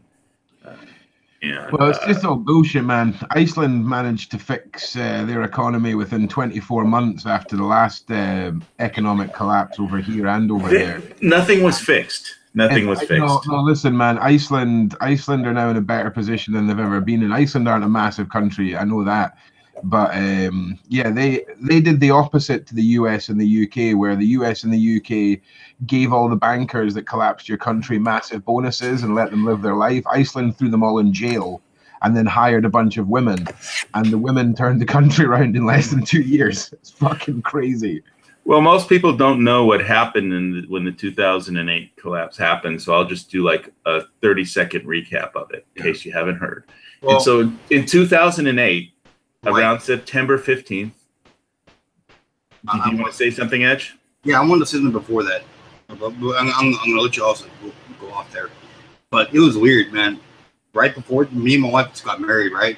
And we're in Cancun. And this one chick starts talking. It's weird, man. It was eerie. She starts talking to me like, it's my last big vacation. I go, why? I work for Countrywide. I'm like, Countrywide? And I'm like, okay. I kind of realized what she's talking about, and I'm like, okay.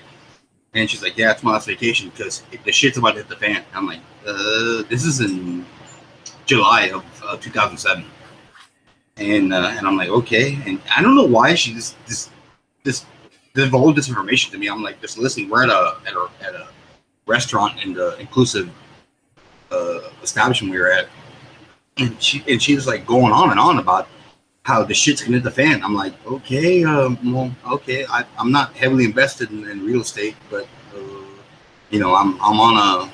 Do you have a bank account? I'm on a fixed mortgage, nevertheless, but she would not let it go, and I'm like, okay, and it was like we got back right, and then like 2 months later, it was like what she talked about. This was literal.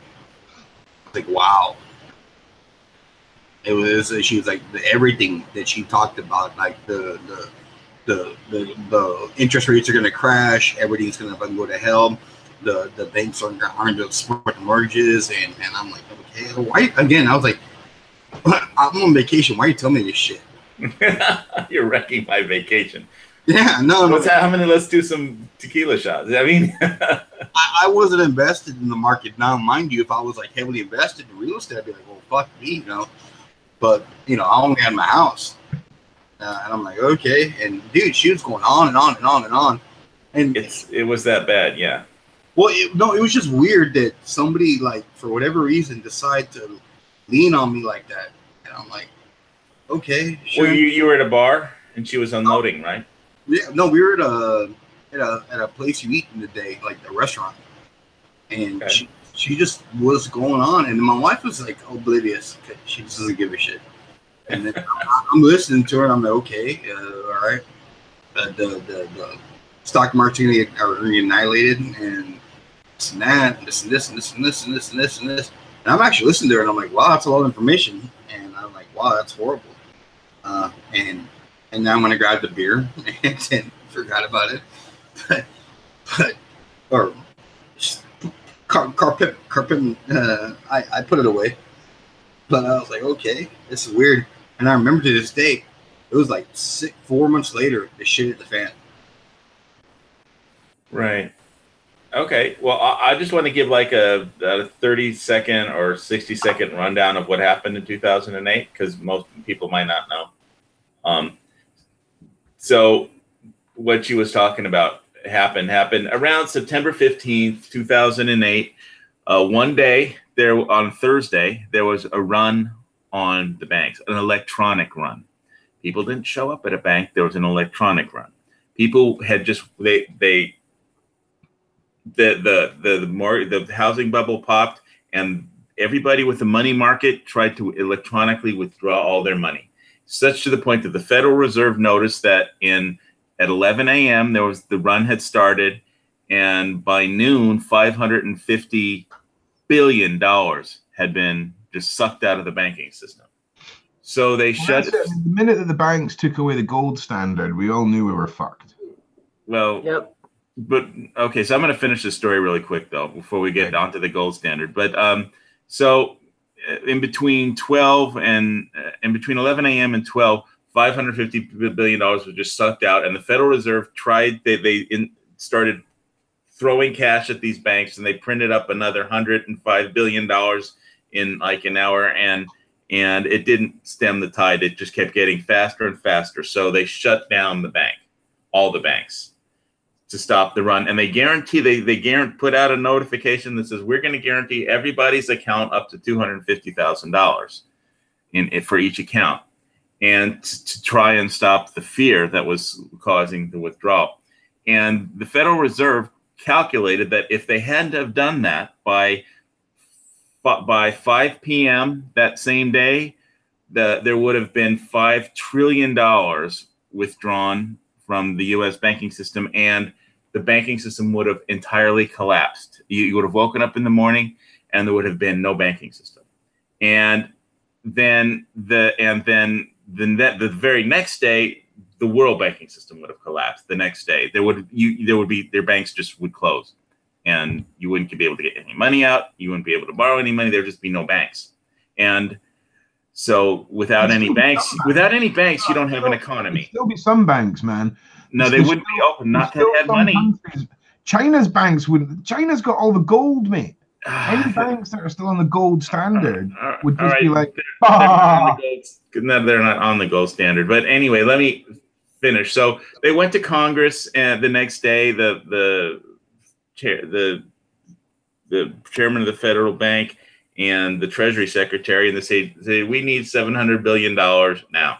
Hank, like, or the world will be or the economy of the world will be destroyed in in less than 48 hours, and because there will be no banking system at all.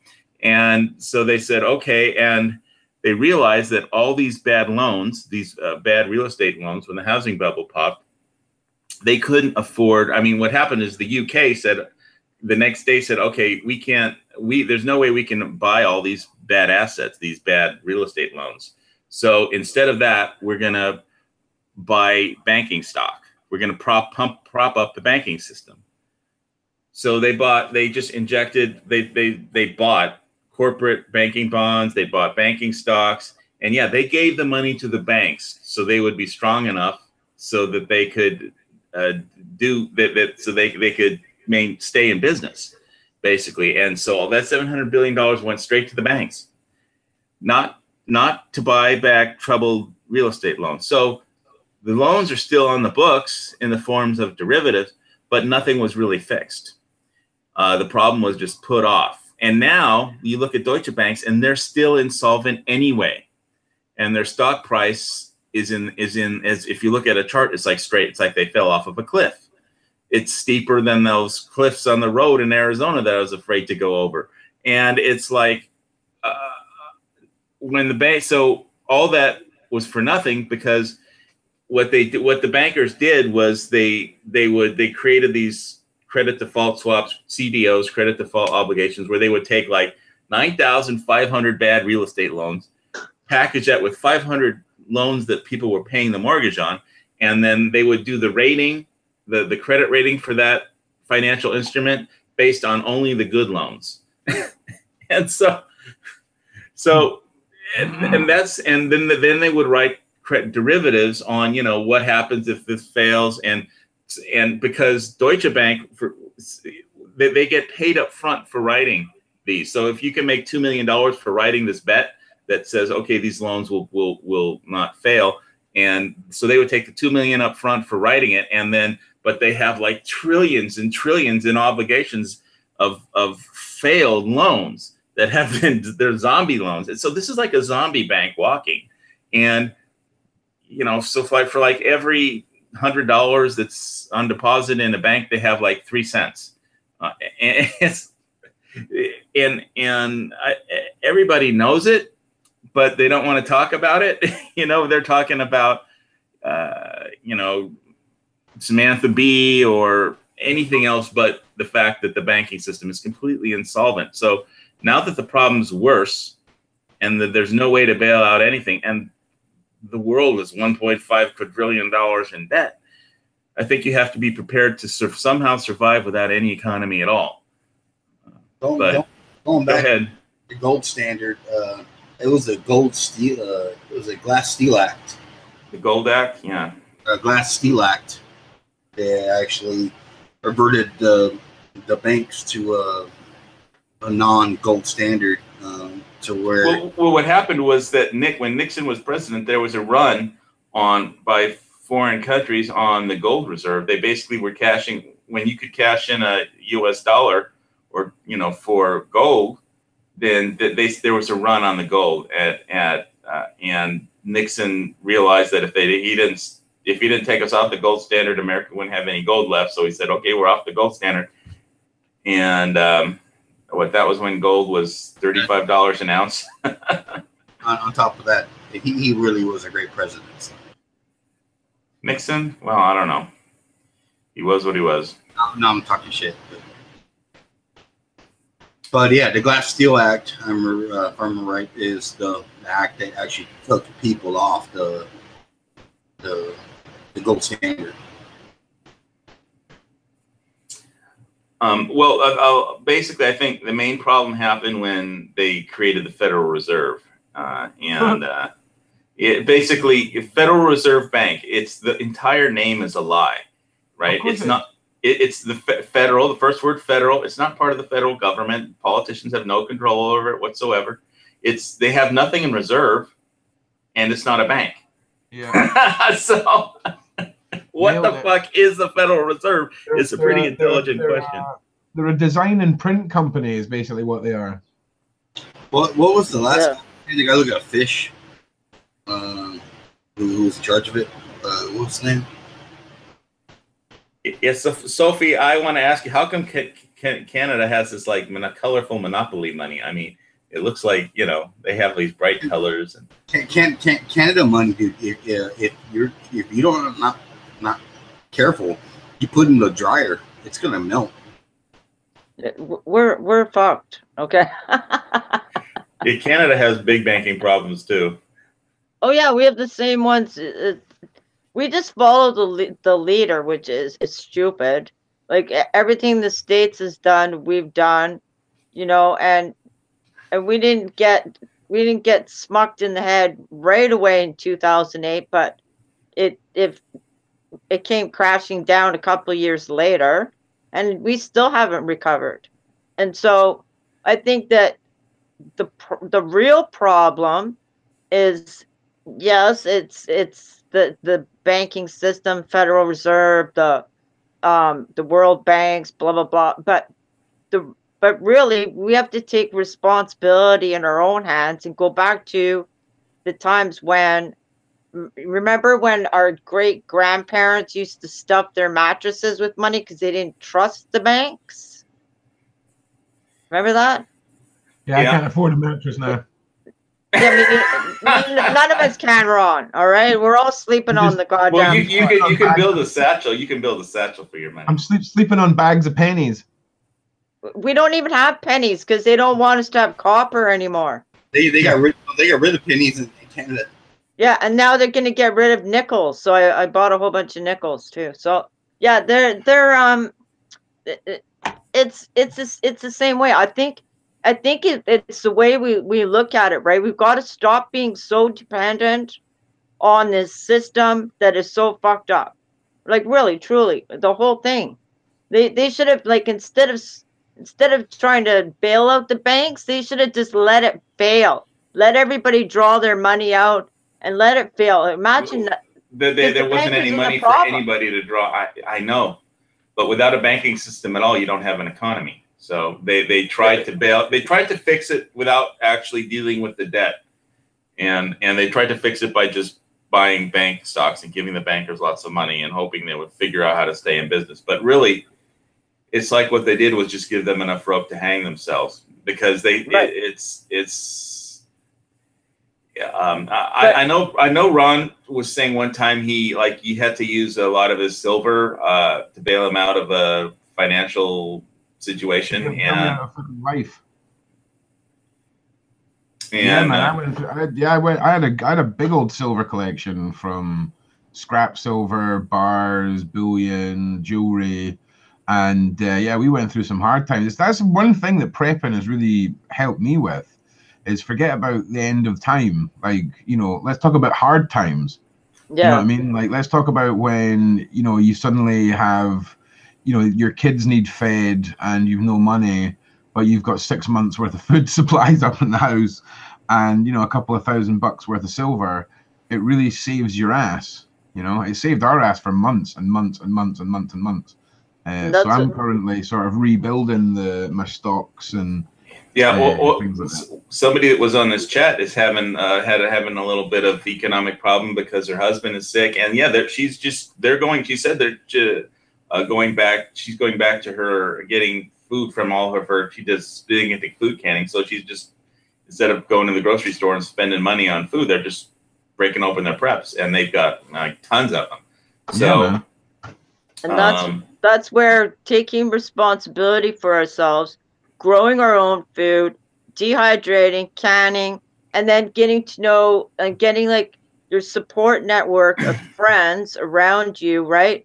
So say I may have a whole bunch of zucchini that I grew, but they've got a bunch of apples. You know what I mean? So you can trade.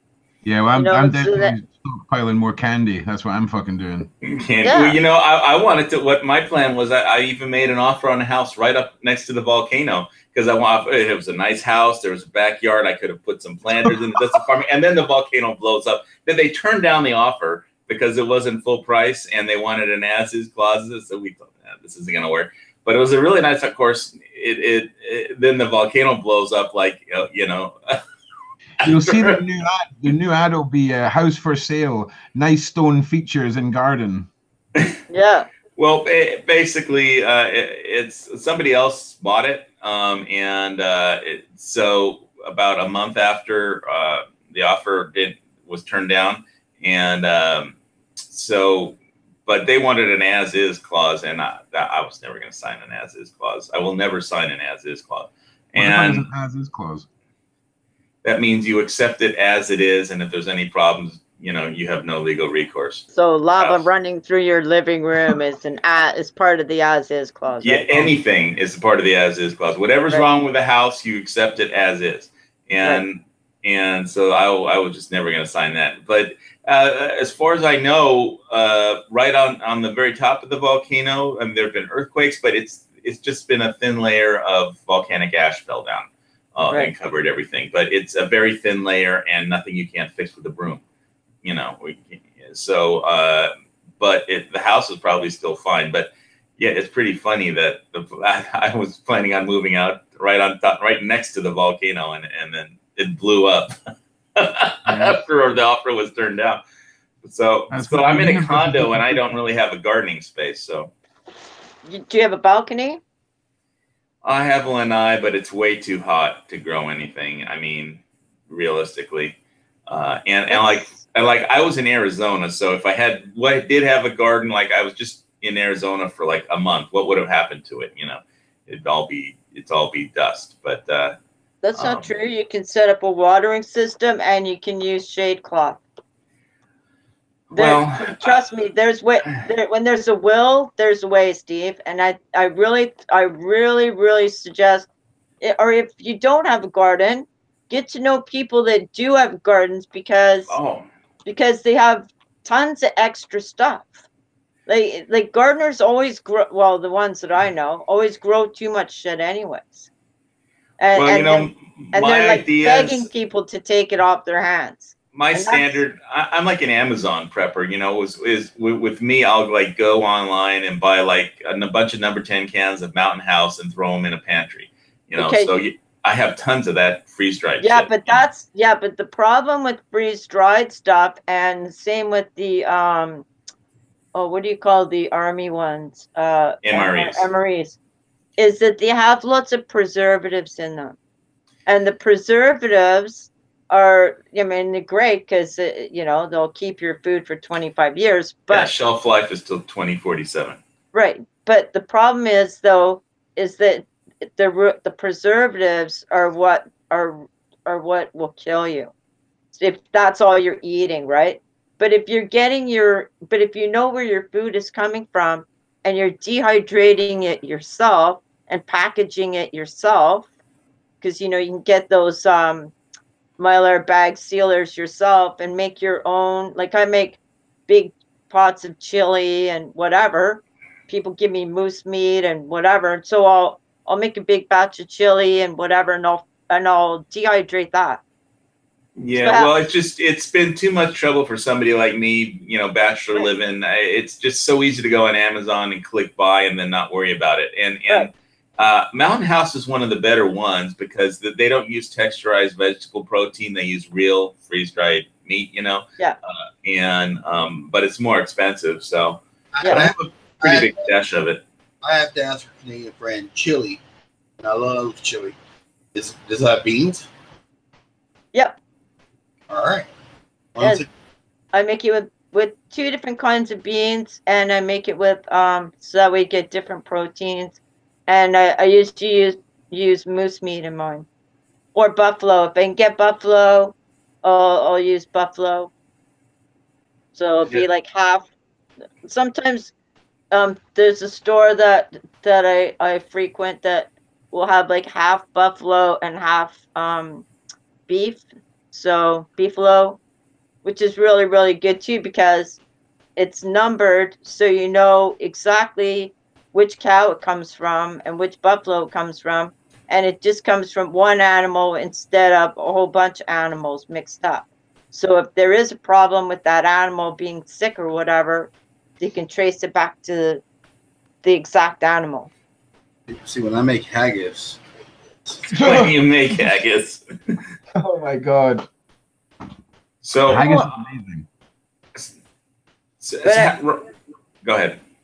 But I really, my all joking aside though, is that is what it comes down to, whether it's the banks, whether it's your food stores, whether it's your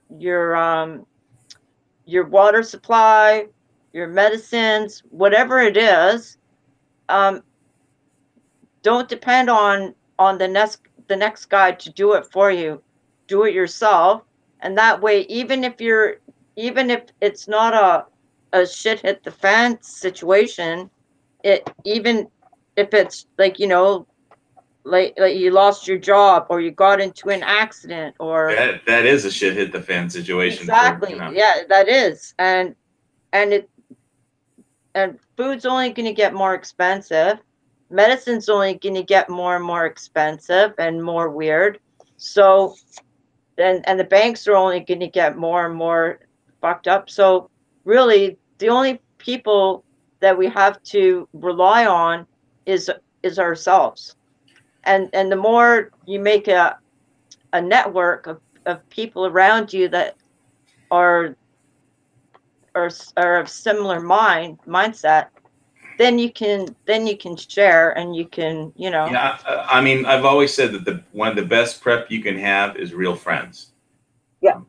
And I mean, not just people who are in a prepping group. I mean, real friends. Yeah. Because they really care and they'll put themselves out for you and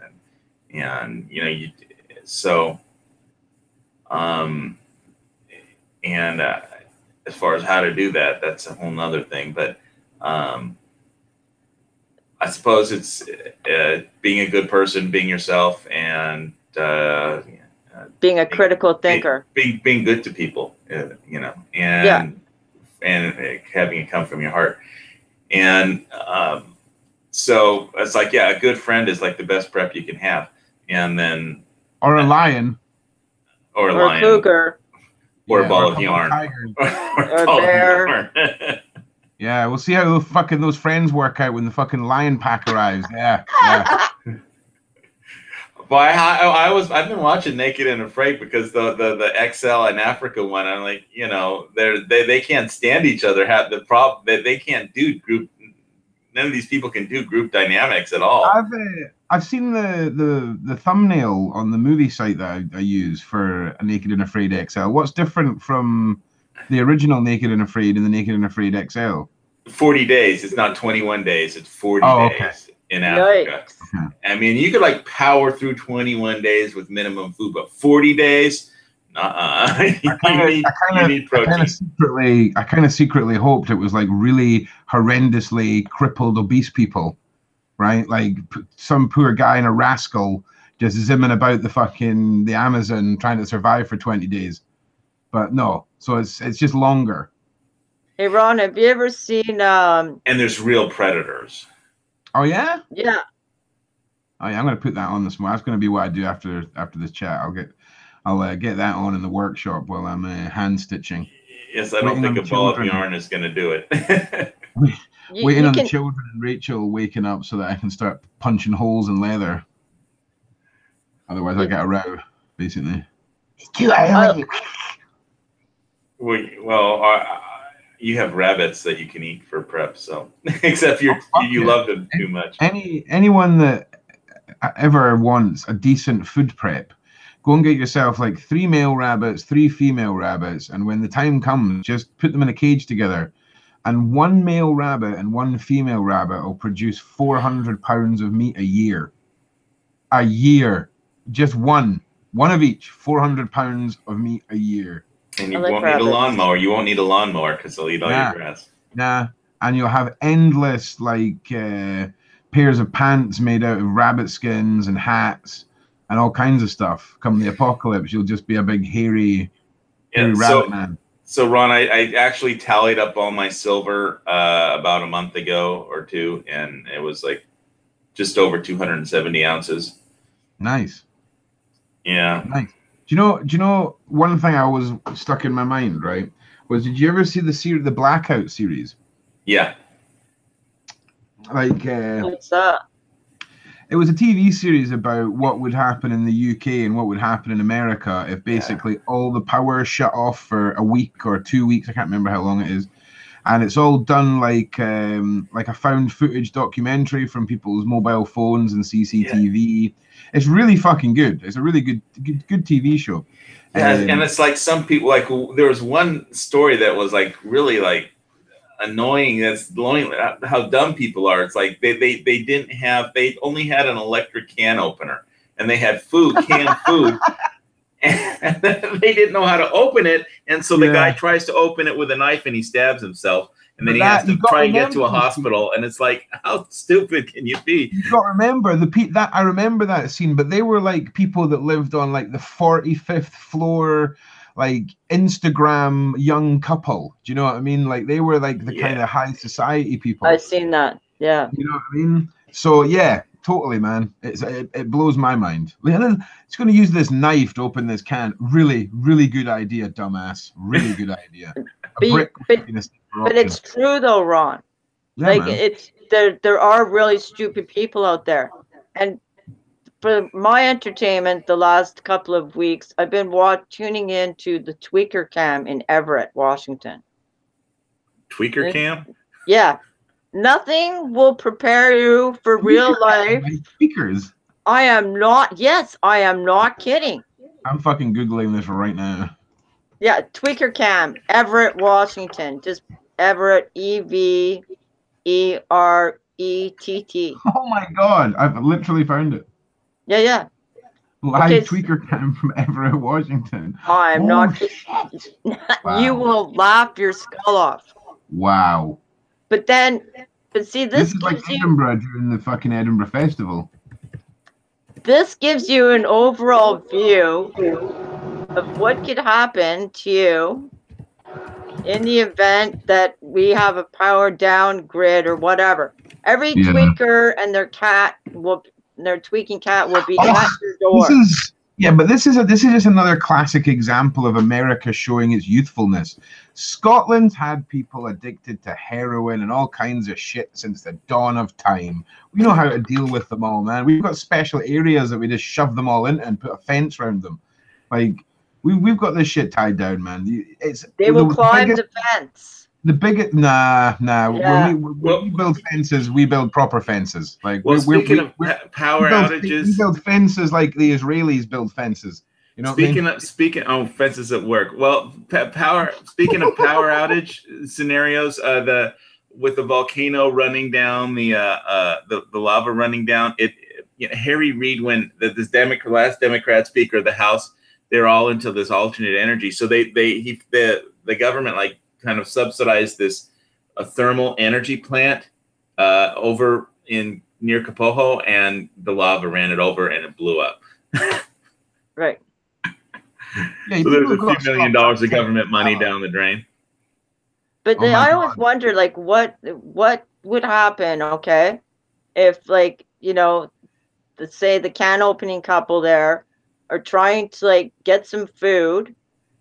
Or even if you've got some smarts about you, right, and you're trying to get some food, or you're trying to get some medicine, and you don't have that prep, right? So, and you're out there, and you've got what are those M13 gang guys or whatever that MS-13, yeah. Some guy, some bike gang, or some, you know what I mean, or you meet some tweaker that hasn't had his fix in 3 days. And he's going off on you. You know what I mean? That's what guns are for. Right. Oh, man. Tweaker Cam Live is my new favorite show. I'll have to check it out. It's my new favorite show. It's just, don't get me wrong. You're basically watching a harrowing sight in front of you. But, they're just such fun characters. Yeah. And when you go and we check them out in the chat, right? You have to be don't go on the chat, Ron, because you can't drop any F-bombs, nothing. You have to be super respectful, because the cam is there to protect the businesses, because the businesses have been in the area have been broken into left, right, and center, and they can't stand it no more. So they put they're going up about this this the cap. wrong way. They want to get some advertising and some ad breaks. Maybe get a presenter down there so we get to know the characters a bit more.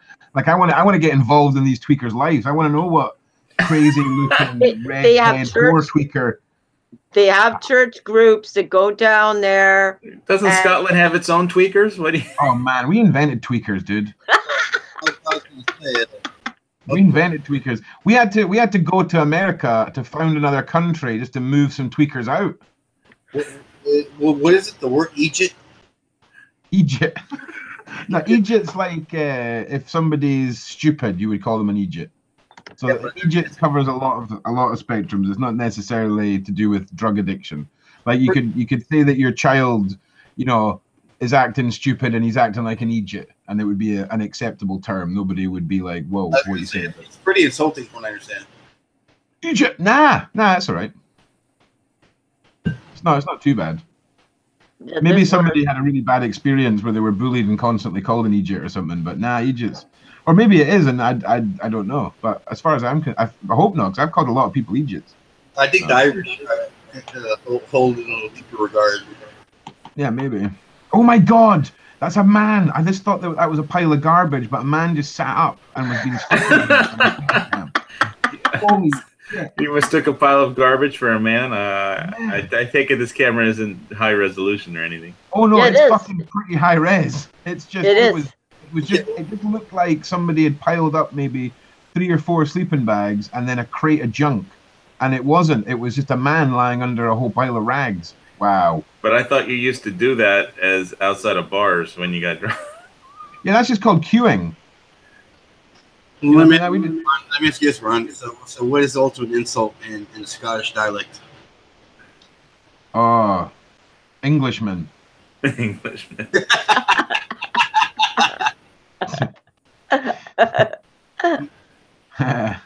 Yeah. So you could have a spat with somebody and all of a sudden call them Englishman. And they're like, "What the fuck you call me?" Nah, the only fights I've ever got into where people actually like spurring me on with the words they're saying are when people like talk about your family or anything like that. Like we're a devastating, you know, nation of former tribal warriors. You know, we've had our fun in the sun. We let all you crazy Americans run around massacring each other and wiping out other nations for shits and giggles. We've done all that. We're past that. We've evolved, man. We've gone beyond. Well, I'm exceptional because I'm the only American. I'm a Texan. Oh man, God, I fucking love Texans. So we're another breed altogether. Yeah, he's in San Antonio, home of the Honest to Alamo. God, Texas should just be in charge of America. It is just so funny. School shooting. Every other state wants to regulate guns. Texas is like, we need give the kids the more guns. If the kids had guns, then the kids couldn't shoot each other. Amazing, fucking amazing. I think you should just build one massive gun, right? One mega gun, right?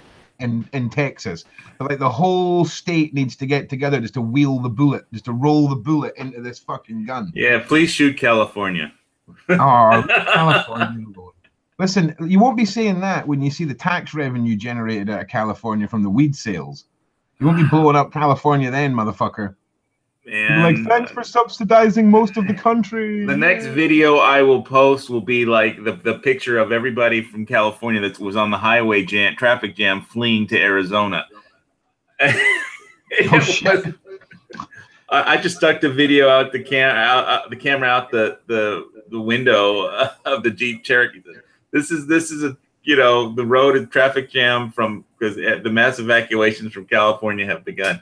I mean, the taxes are going through the roof. The pension funds are all bankrupt and underfunded, and they just raised gas taxes another 12 cents, and they're gonna raise property taxes again. I mean, there's so many bankrupt states, and California is one of them. And considering how big its economy is, plus all the water restrictions and yeah. I mean, you want to talk yes. about how to end illegal immigration into California? Just let there be another earthquake, and a big enough one to crack the Mulholland Aqueduct system, and then there won't be any water in Southern California, and everyone will just Wow, die I'm of- learning so much from this tweaker fucking live thing. I've just learned how to take 2 regular bicycles and a double duvet and make a house. Just Dude, wait till the daytime there, Ron, and you get to see you get to meet the regular characters. I have family in California. The guy's stuck there basically. My dad's cousin stuck there because he bought a house way back in the late 90s, and he owes more than it's worth, but he can't get out of it. Well, my folks have a house that's paid off. They're well adapted for California. It's a nice place, but they still want to leave. At least, except my dad especially wants to leave. But my mom is like, "Oh, our friends are here," and then they have the health insurance issue that they have to deal with. Well, no, he's like, well, I can't get a job that pays me $20 an hour being a sanitary worker. So in Texas, I'm like, yeah, but you can do something else. You could change your job description or do something with your life, whatever the fuck it is. But I mean, dude, Right now, there's plenty of jobs for people right now. You got to say that about America under Trump. The job situation has improved. And Everyone in America should be buying land and growing fucking dope. That's it. That's all you should be doing. I don't think now's the best time. I don't think right before a bank collapse is the best time to buy land. I think you should wait till after the bank collapse, and then you can get it for cheap. We got a lot of Californians moving to Texas now and talking shit about Texas. No, you should do this, that. Like, you know what? Why don't you go fucking back to California, dude? We don't need you here. Hey, we don't need you telling us how to live. We got this. And there's a lot of people moving to California telling us like, oh, if you just did this, that, it'd make it much more nicer for other people to do. Like, we're good, dude. We've been doing this for a while now, and we don't need you here. You can live where you want to, but get the fuck out of here if you're gonna fucking come and tell us how to fucking run our economy or live. Yeah, California pretty much messed up its own. All right, listen, economy. guys, I'm gonna have to go. My other lovely half's gotten up, and I need to get on with some work. It's 6:30 now, so I'm gonna power on. But it was really good speaking to you all, and I'll let you know when the Friday chat's coming back, the Around the Stone Circle's coming back, and the Friday. Do I chat need to subscribe to your new channel now, or no? Same channel. Same channel, just the name changed. Okay. Yeah, it's just to encompass a broader spectrum of videos, just so that people, if they come there and the video is not necessarily 100% about prepping, then it's not being sold as a prepping only channel. So it's really the same content, as if there's some stuff being added to. All right, I got to share with you, Ron, as a bushcrafter, that when I was in Arizona, the Smoke Eye Museum, they have this hand pump drill, the Zuni Indian pump drill, and the way it works is pretty amazing. It's just like a piece of leather winds around the drill, and you just press down on this flat piece of wood, and it spins the drill around. It's pretty amazing. What was it called? A Zumi pump drill. I've got some pictures of it somewhere, but I have to dig them up. I didn't have them ready for this chat. I've just Googled it.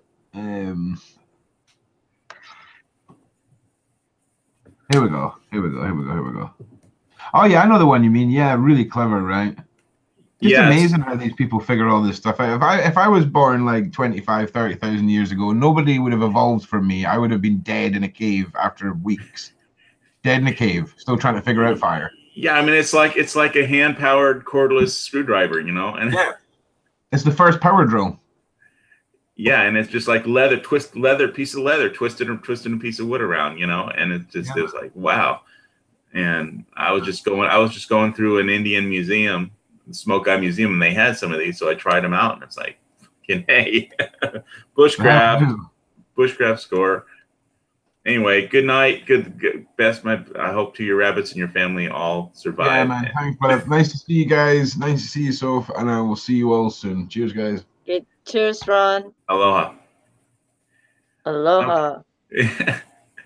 Sophie, so it's just you and me left. What are you working on in Vancouver right now?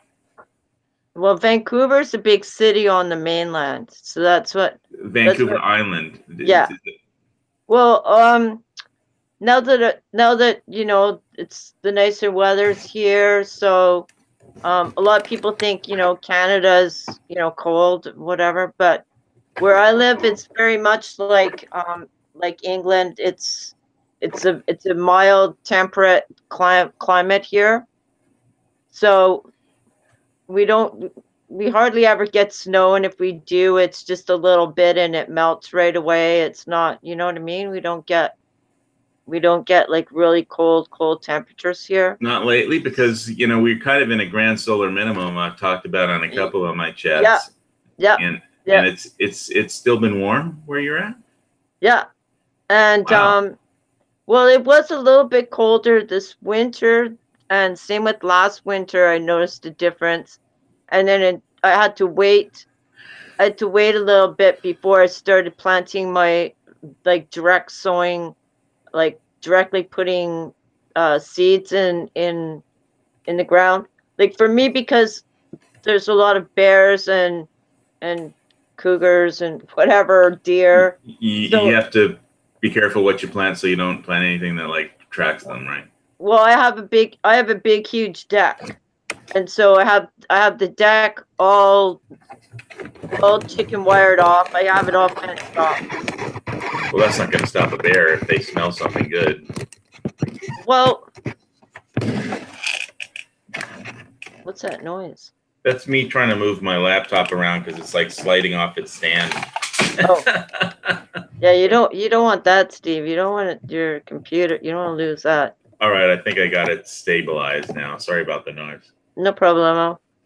No, it's I have it fenced off, but I also have I learned this little trick. Something that I tried. I figured most animals don't like the smell of hot sauce, like cayenne. Mm-hmm. So I take old bed sheets, rip them up into strips, and I'll soak the ends in cayenne, and I tie it around trees and whatever. A whole bed sheet, that must go through a lot of hot sauce. Well, no, I go around the perimeter. I'll go quite a few yards away, right, so that they don't come here. Because bears have a very strong sense of smell. Yeah. Better than their eyesight. So if I have them turned off by the smell of cayenne, then they'll go away, and they won't come through here. So that helps protect me too. That helps protect my garden. So, but I do gardening on my deck, in containers, in flower boxes, and stuff like that. And you'd be surprised what you can grow in a very small space, just even in containers. Yeah, I was so looking forward to buying that house up on the volcano, just because I could have a couple of flower beds and planting beds. I mean, and but it didn't happen. So it's a good thing it didn't happen. I remember when the volcano stuff started happening, when that first quake happened, that 5.9er, and yeah, I was on Ron's chat at the time it happened. Yeah, I remember that because I was watching it and I was like, oh shit, yeah. And then I don't know if there's any damage to that house from the earthquake, but I mean, no lava. It's basically if the lava goes downhill. So what I was showing today, that was at sea level. So, and that house was at 4,000 feet near the caldera. So yeah, so you lucked out by not buying it.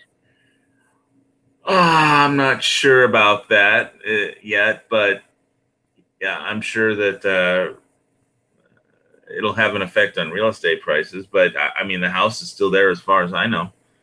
Somebody else bought it. Isn't that the small one isn't that the one you said that was too small though?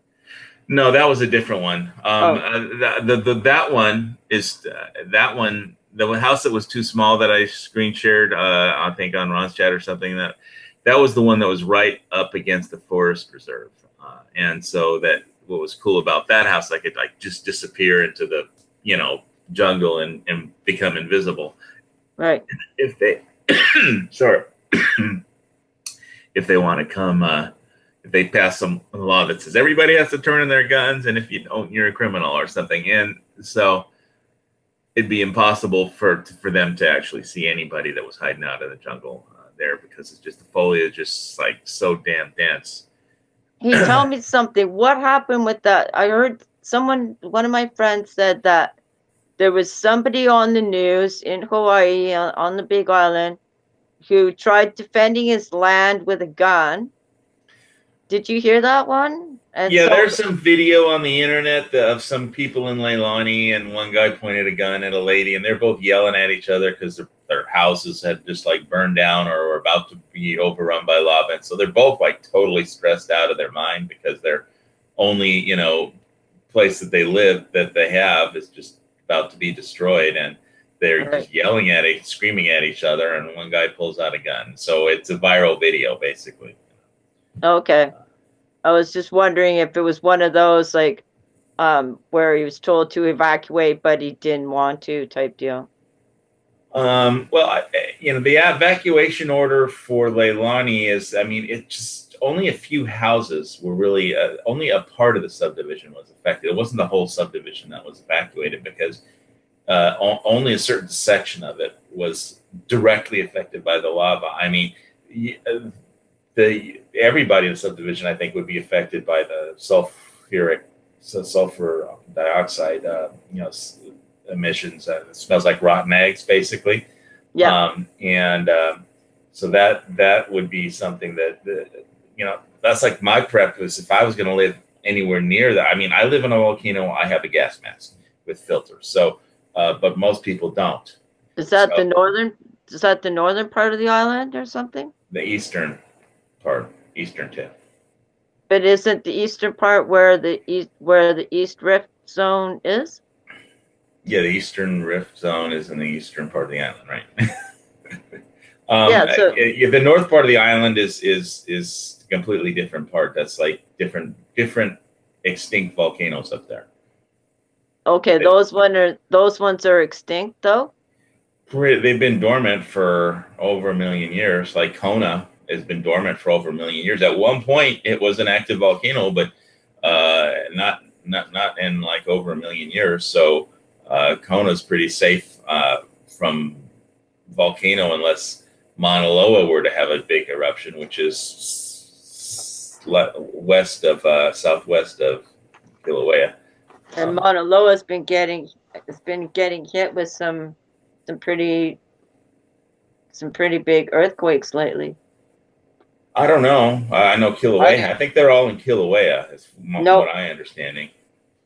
Well, there's a lot in Kilauea for sure, but and also in the eastern part along the coastline. But do you follow Dutch Sense at all? Do I what? Do you follow Dutch Sense? Dutch Sense channel. I think he's on my subscriber list that I sub to, but I don't watch every video that on my subscription feed because they're just a billion videos, and I need to have like a life, you know. Well, he gives his a daily report, right? And so he's been citing all the ones that have been hitting Mauna Loa lately, and they were last week. There was a few 3.2, 3.5 that were on the eastern slope of Mauna Loa, and then a couple of days ago there was a couple of stronger earthquakes near the crater, and then I think it was yesterday or today there was a stronger one on the west, a stronger earthquake on the west side of west of the crater, but still on the flank, like on the top of Mauna Loa. So it has been there has been some seismic activity there. So I don't know. I mean, I'm trying to punch up the website, and the here it is, the USGS Hawaii Volcano Observatory. Yeah, USGS is actively suppressing the amount of earthquakes that are going on, and they'll downgrade also the how can you suppress volcanic activity? I don't think that's possible by mankind. But because they can take it off the list. Oh, suppressing the information, not the earthquake. Yeah, okay. Yeah. That's different. Yeah. Suppressing a list is one thing. Yeah. Suppressing an earthquake is another. Right. So I'm screen sharing this. I'm seeing it. And obviously Kilauea has a red warning. Mauna Loa is a yellow. Let's click on the update for Mauna Loa. Mauna Loa is not erupting. Rates of deformation and seismicity have not changed significantly. Observation in the past week, only a few small magnitude earthquake occurred beneath the volcano. The number of monthly and weekly earthquakes recorded beneath the volcano has decreased to near background levels. All right, so that's basically, it's all on Kilauea. This is basically nothing happening, more or less, according to this report, unless they're lying.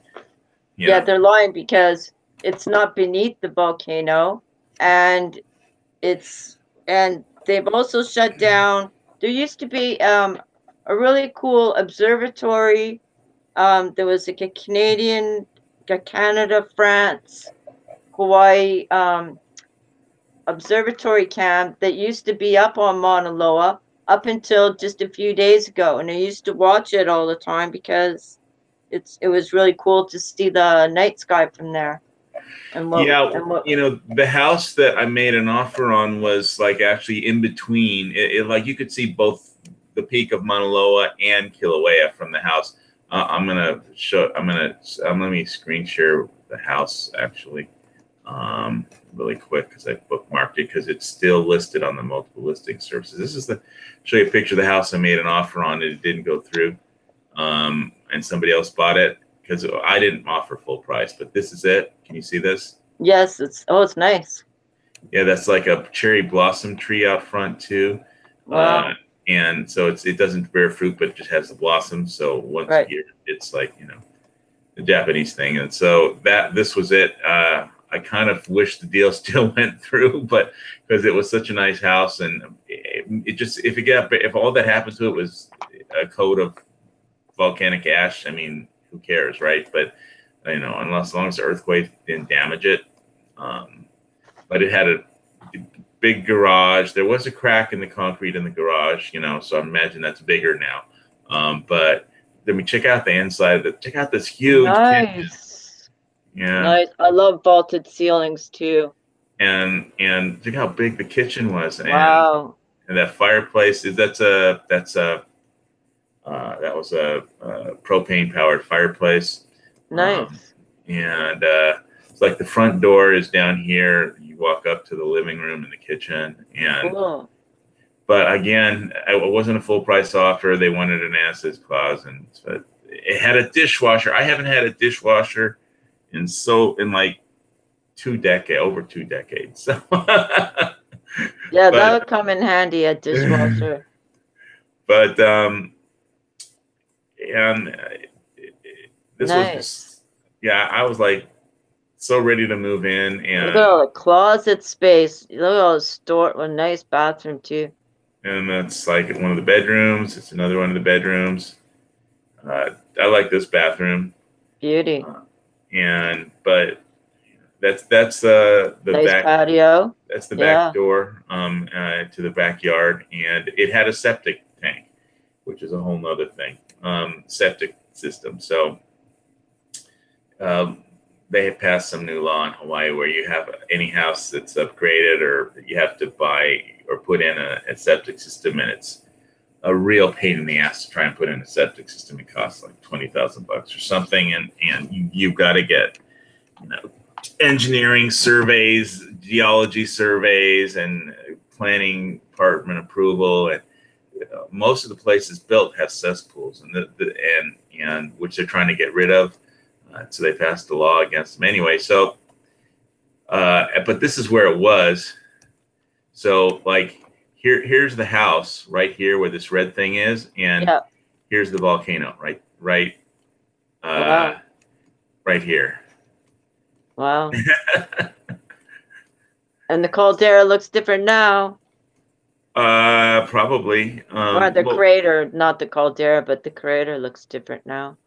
yeah, well, not much. I mean, the earthquakes have damaged the Jaeger Volcanology Museum Overlook, but so you can see it was really close, just across the street from the Volcano Park National Park, Hawaii Volcanoes National Park, and so, but this deal didn't go through. Somebody else bought it. I don't know if they paid full price or and because basically we didn't offer full price, and I was not going to sign an as-is clause. So we asked them to fix up a couple of things, and they didn't want to fix anything. They wanted an as-is clause. So that deal didn't happen for me. But There'll be other ones though. yeah, it's just another, house. The one that was on, let's see if the little house that was too small. No, it's not. That one's not there. Let's see. I think the one that this is one I was looking at. It's still available. This one's so cool. I mean, like it's got the privacy gate idea. Oh yeah, that gate is so. I should play the visual tour of it instead. Let's see. I'll just play this. I don't have $415,000, but if I did, I can see the privacy gate open. Open sesame. Yeah. So I can't afford to buy this right now, but I don't even know if there's any earthquake damage or what the deal is. But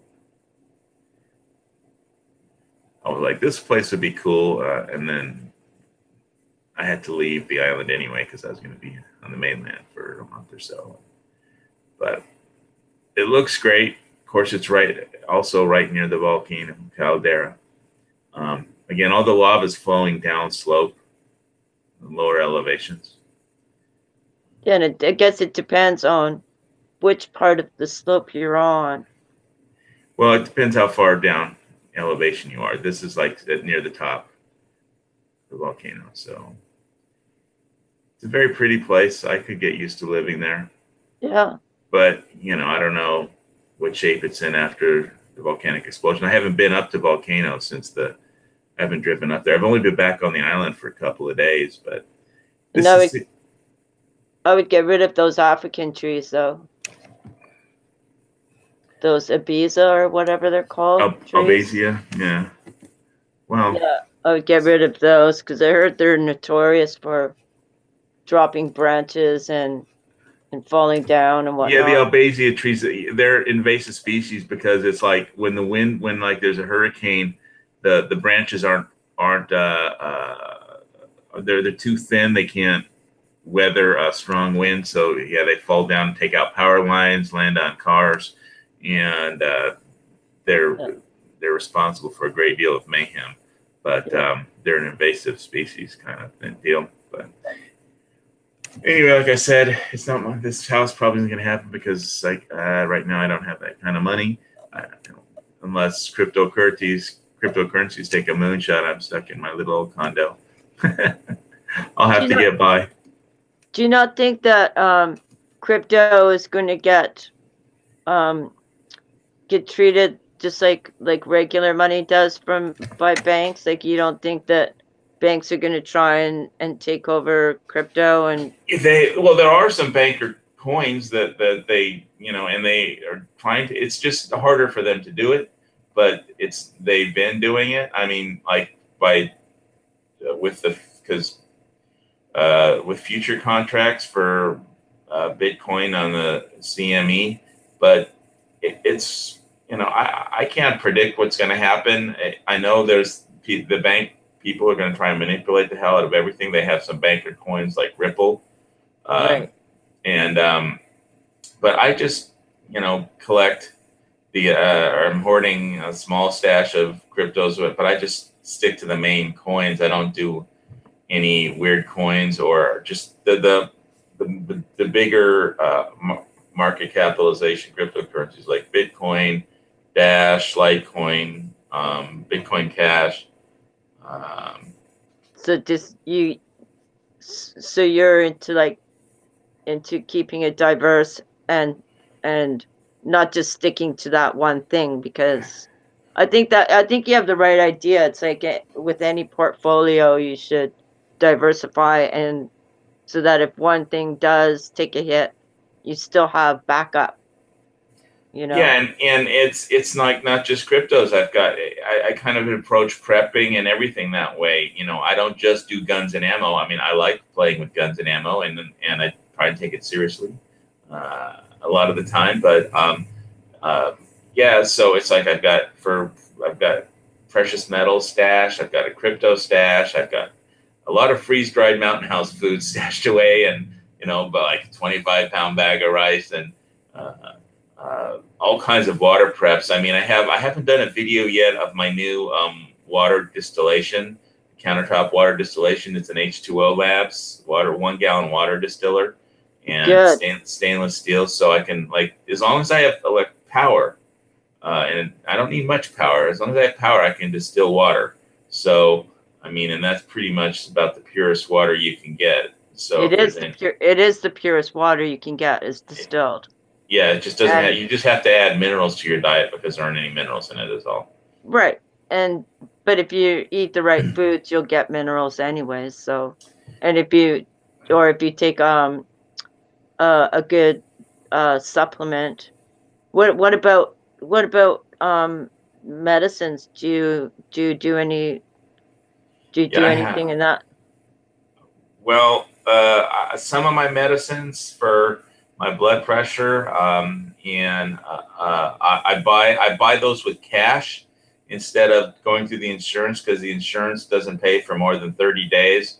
But I have the prescription, and like for lisinopril, it's one of my meds to control my blood pressure. It's very, very inexpensive, and if I pay for myself, I could get pretty much as much as I want. I mean, I go for just a 90-day prescription fill at a time, so instead of having to go every month. If I pay for it myself, and it's basically for $20, I get lisinopril and what else? Something else I forget. That's the main one I have to take, and the low dose aspirin, lisinopril, and metoprolol. For my cholesterol, I take atorvastatin, which is generic Lipitor. And that I let the insurance company pay for. But I mean, if I pay for it all, I could get like 90 days at a time instead of just 30. But so far, the only one that I think that I absolutely have to have is the lisinopril to control high blood pressure. And I've been doing garlic for that, like a very strong. Yeah, I take garlic pills, and I also take a cinnamon tablet in the morning with my coffee too, cinnamon veggie cap. I mean, and I still need lisinopril, and metoprolol is another, are my 2 blood pressure meds, and I take those. So yeah, if the shit hits the fan and the grid goes down, I'd only have 90 days of my main blood pressure medication and metoprolol also, but I can just try and take it easy while everyone else is panicking and not let my blood pressure get ramped up. Exactly, like you had the right idea about, instead of going out there all like guns blazing and whatever, you just lay back, lay low, try to be as ninja as you can, and stay cool, right? Yes, all special forces. That's why I was really interested in that one house that I had showed on Ron's show. That was like, I couldn't show it. It looks like they took it off the MLS because it sold, but it was a little small house right up against the forest reserve. And yeah, I could just disappear into the jungle and have a few things cached and stored somewhere, and waterproof containers, and some cash somewhere. But that didn't work out. I mean, and that house was too small. I don't want to, invest in a house that I'm not going to isn't going to be big enough for me, really. So just because it's on the edge of the jungle, it's like, And I'm not rich enough to have like a house and a bug out house and a condo in Kona yet. Yeah, exactly. But I don't know. We'll see what happens with my cryptos over time. I'm thinking that the banking system is going to have problems in the not too distant future, and I don't know if cryptos will take a moonshot or not for sure. But it's a system. It's an alternate to the banking system. In 2008, cryptos weren't really an option, and now they are. Yeah. It's something that can replace the banking system, that we don't need the banks anymore. It's like you said, take responsibility. Well, that's peer-to-peer, no third-party risk, don't need no banks. It's all just, you just don't have to trust a banker. It's math. Well, I lived, I studied, I did my herbal studies in Ithaca, New York, in upstate New York. Yeah, I remember you were talking about that once. Yeah, and they had it then. It was already a system, a well used system when I was there, and it's still ongoing. And they have Ithaca dollars, which is a it's a barter system, but it's a very well organized one. They print out a paper once a month, and in the paper they have people that like offer services, like say I do taxes, for instance. I'm an accountant or whatever, and then you need my services. And at the time, like back then in the early 80s, everybody was making $10 on barter system across the board. So it didn't matter like what I did, it was still worth $10 an hour. And so if you needed my services, it would cost you $10 an hour, and you would give me 10 Ithaca dollars, and it was printed on hemp. They printed everything on hemp paper. Yeah, sounds very New York. It sounds California-ish, actually. Oh yeah, for sure. It's an old. They had lots of communes up there and everything. It's sort of a leftover from Woodstock type deal, but it really worked. And even if you like say, even if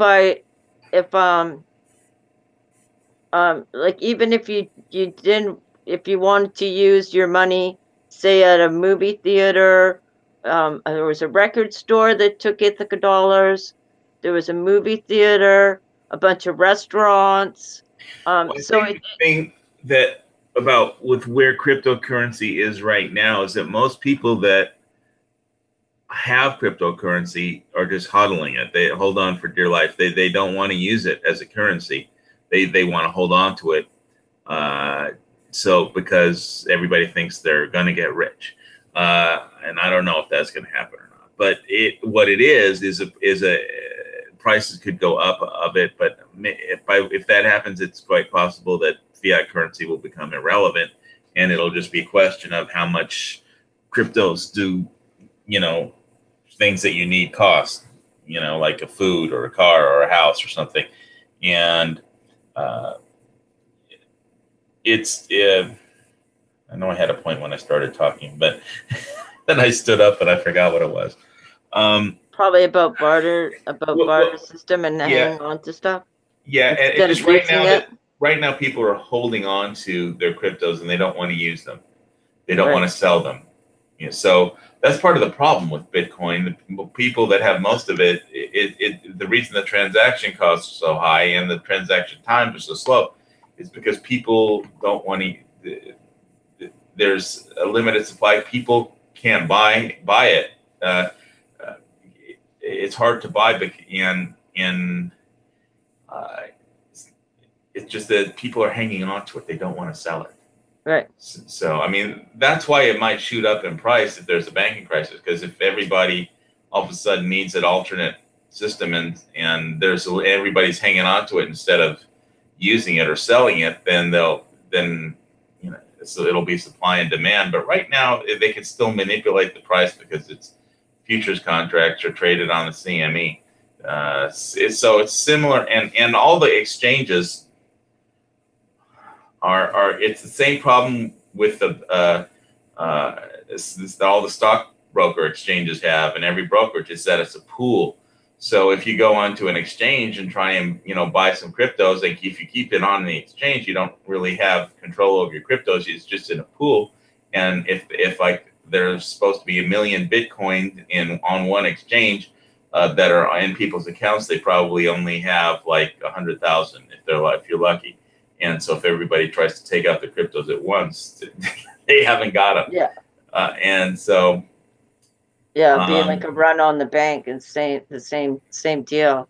But that's exactly how every Schwab or Merrill Lynch or everybody, they do the same thing with stocks. So it's really, it'll be interesting, but in theory it's a replacement for fiat currency if the fiat currency system fails and the banking system fails, which it did in 2008. So we don't know what it's going to do in the future. Everything. Yeah. So all I know for me, I didn't want to go into the future with no cryptos at all. Right. I'm not putting lots of money into it, but I wasn't going to go in with no cryptos. That was like not an option. I mean, but so I've got some cryptocurrencies. I got a cryptocurrency stash. Yeah, it was fun when Bitcoin hit 20,000 and all of it, but it could go much higher as far as what it is. And, a lot of people will say, well, Bitcoin was 20,000 and now it's only 7,500. It's a really dangerous investment. Well, in 2010, it was only 6 cents. So it just depends on when you got in. And I have a mining contract with Genesis Mining, which you can't get anymore. And they're based out of Iceland. And it's not an exchange that's regulated, but it pays out. It's a Bitcoin mining contract. It's a lifetime mining contract. So, and I could set it to pay out in whatever cryptocurrency I want. So I get paid every day in Litecoin because that's cool. What I told it to pay me out in. So I think I had got a bunch of Bitcoin from it for the first few months.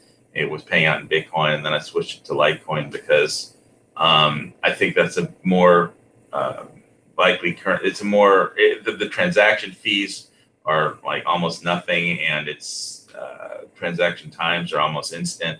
And compared to Bitcoin, it makes a better currency. So I think it'll do well. So I've got a bunch of Litecoins saved up, and I could switch it to pay out in something else if I want. But for right now, it's paying out in Bitcoin, and I'm happy with that, or in Litecoin. I mean, so it sounds like all you need to do really is get your medicines better prepped.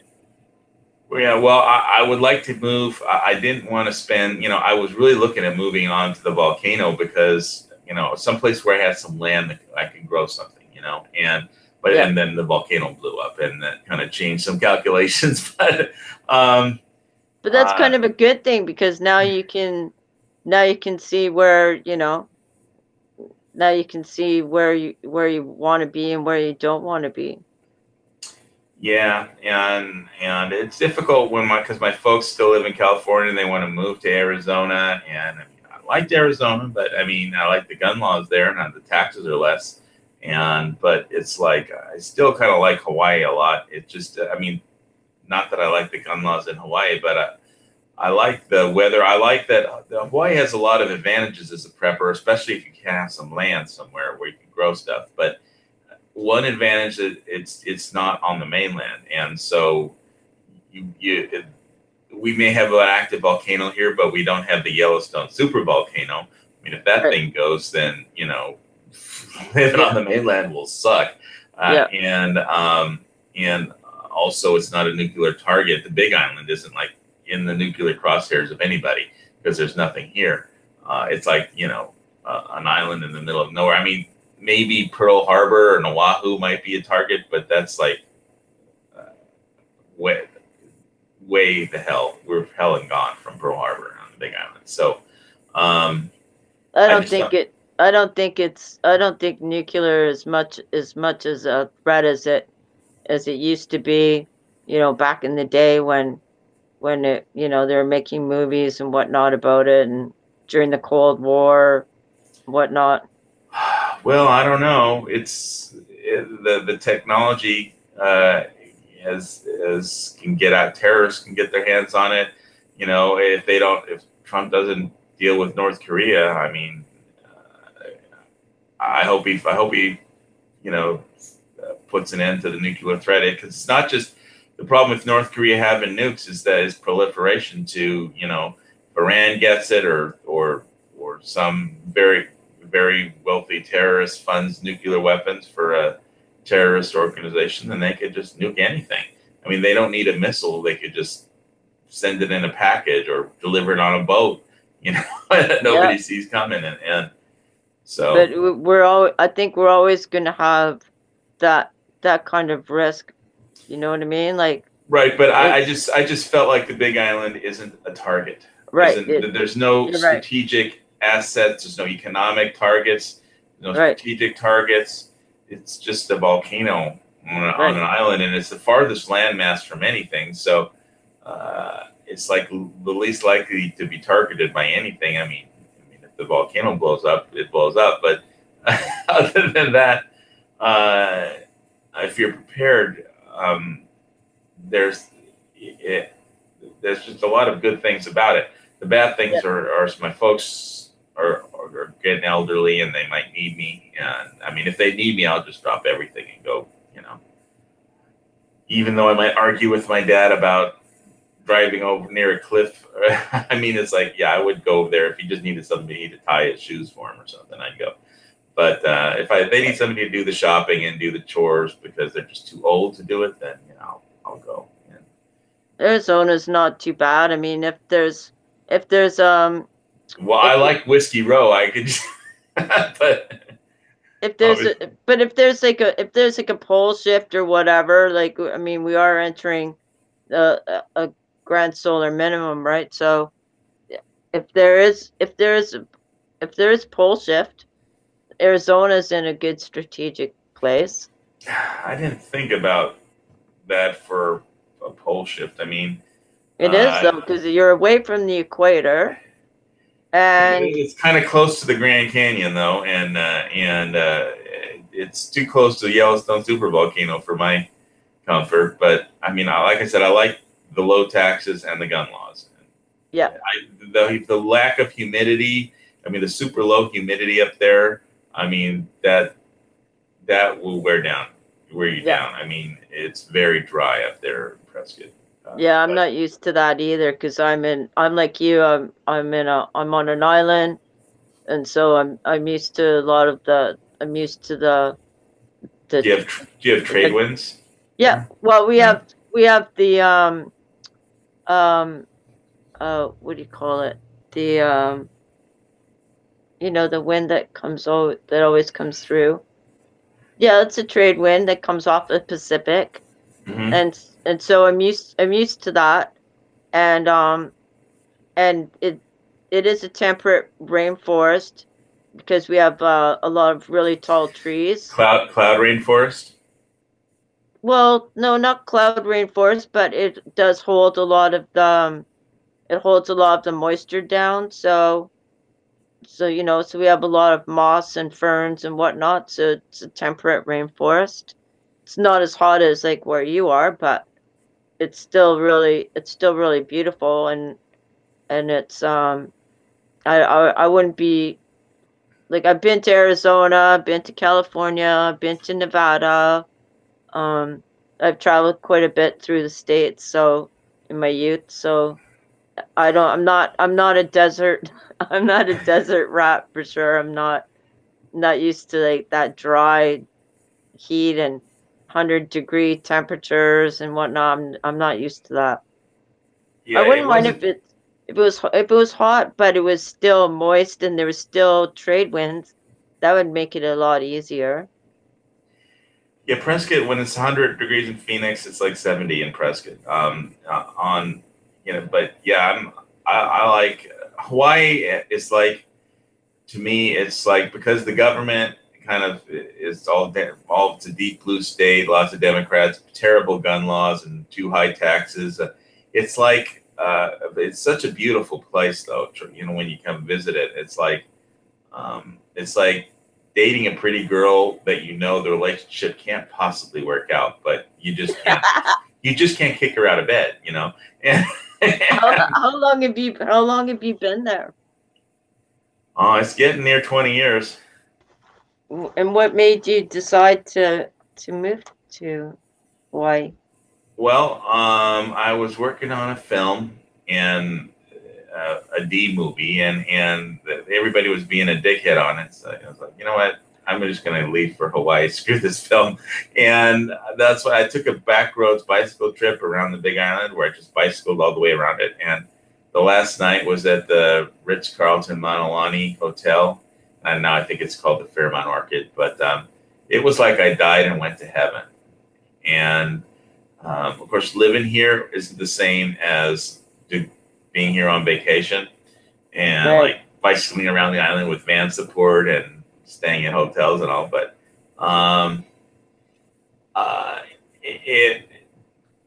you know, what's really cool is you can go to farmers market, and when you grow when you get farm fresh food around here, it's like the rain isn't like in California. It's not like the water that they grow the plants and vegetables with. It isn't like chlorinated water or anything. It's just, it kind of falls from the sky. It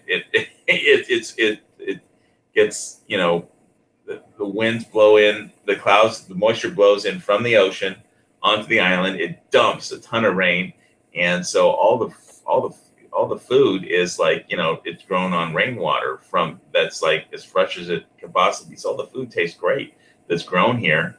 And it was very parts of like that part that burned, that is under volcanic, you know, the lava flow that I showed earlier. I'll throw it up one more time. That's the east tip of Hawaii.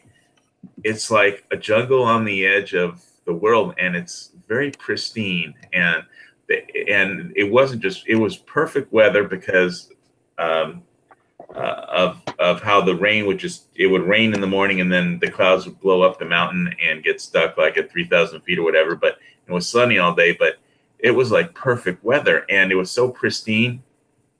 The environment there, it was just a huge attraction. Oh wait, did I close that window of the picture?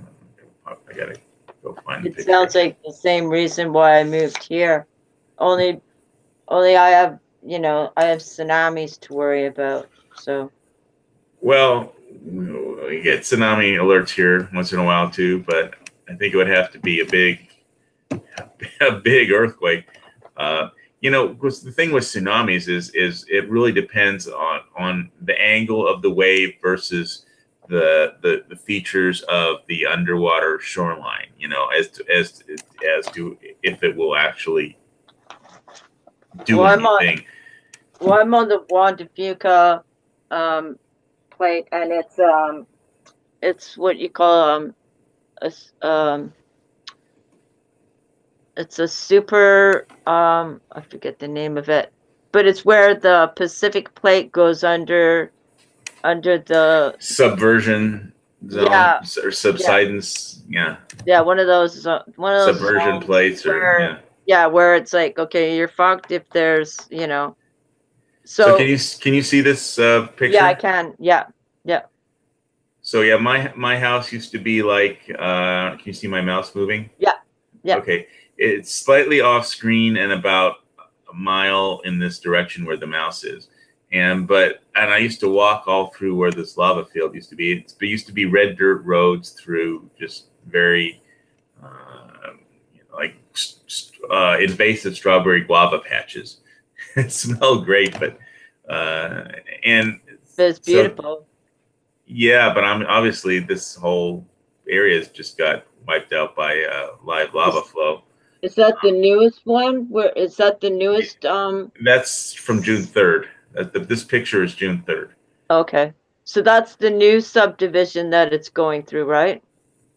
When you say new, well, these subdivisions have been here forever. I mean, no, I mean there was Leilani Estates, but then there's another one. This is further. This is right on the coast. This is about 10 miles from Leilani, down on the further east on the east tip of the island. Right. Over here on the left is Kapoho Vacation Land subdivision, and over here on the right is a gated community where I used to live called Kapoho Beach Lots. So isn't it the Kahopo? Sorry, but Kapoho. Kapoho. Isn't that the newest one? That's being threatened by the lava? Yeah, yeah. Oh, okay. Yeah. Well, it wasn't. It's been more than threatened. It's been attacked.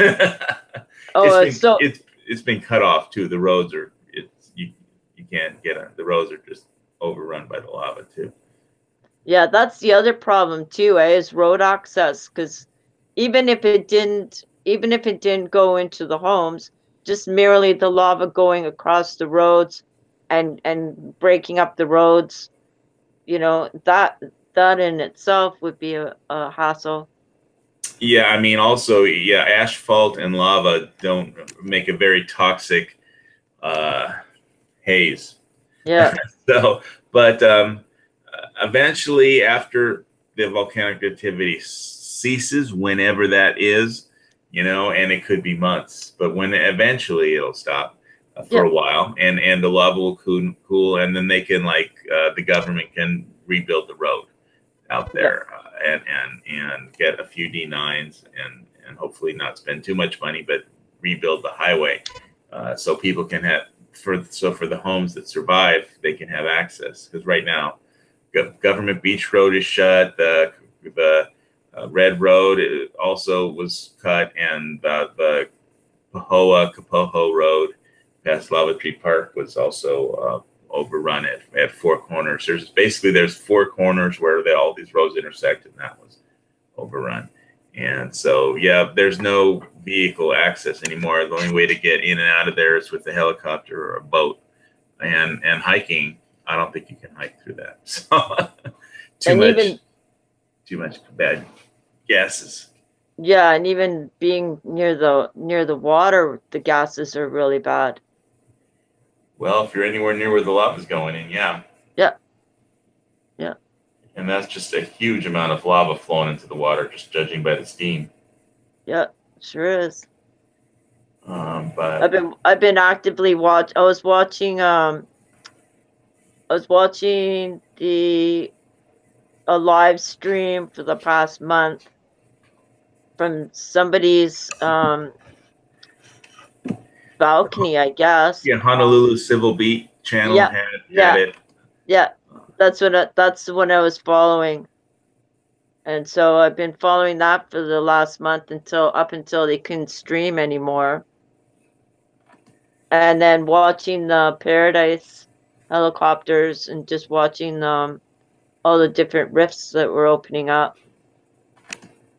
So I've been following it pretty closely, what's been going on down there, and which roads got cut off, and there's some really odd YouTubers that live down there.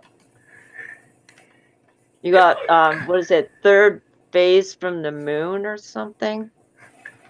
Well, it's a pretty crazy, eclectic group of people that live down in that area. I've been watching the one that I watch is Hawaii Institute for Survival.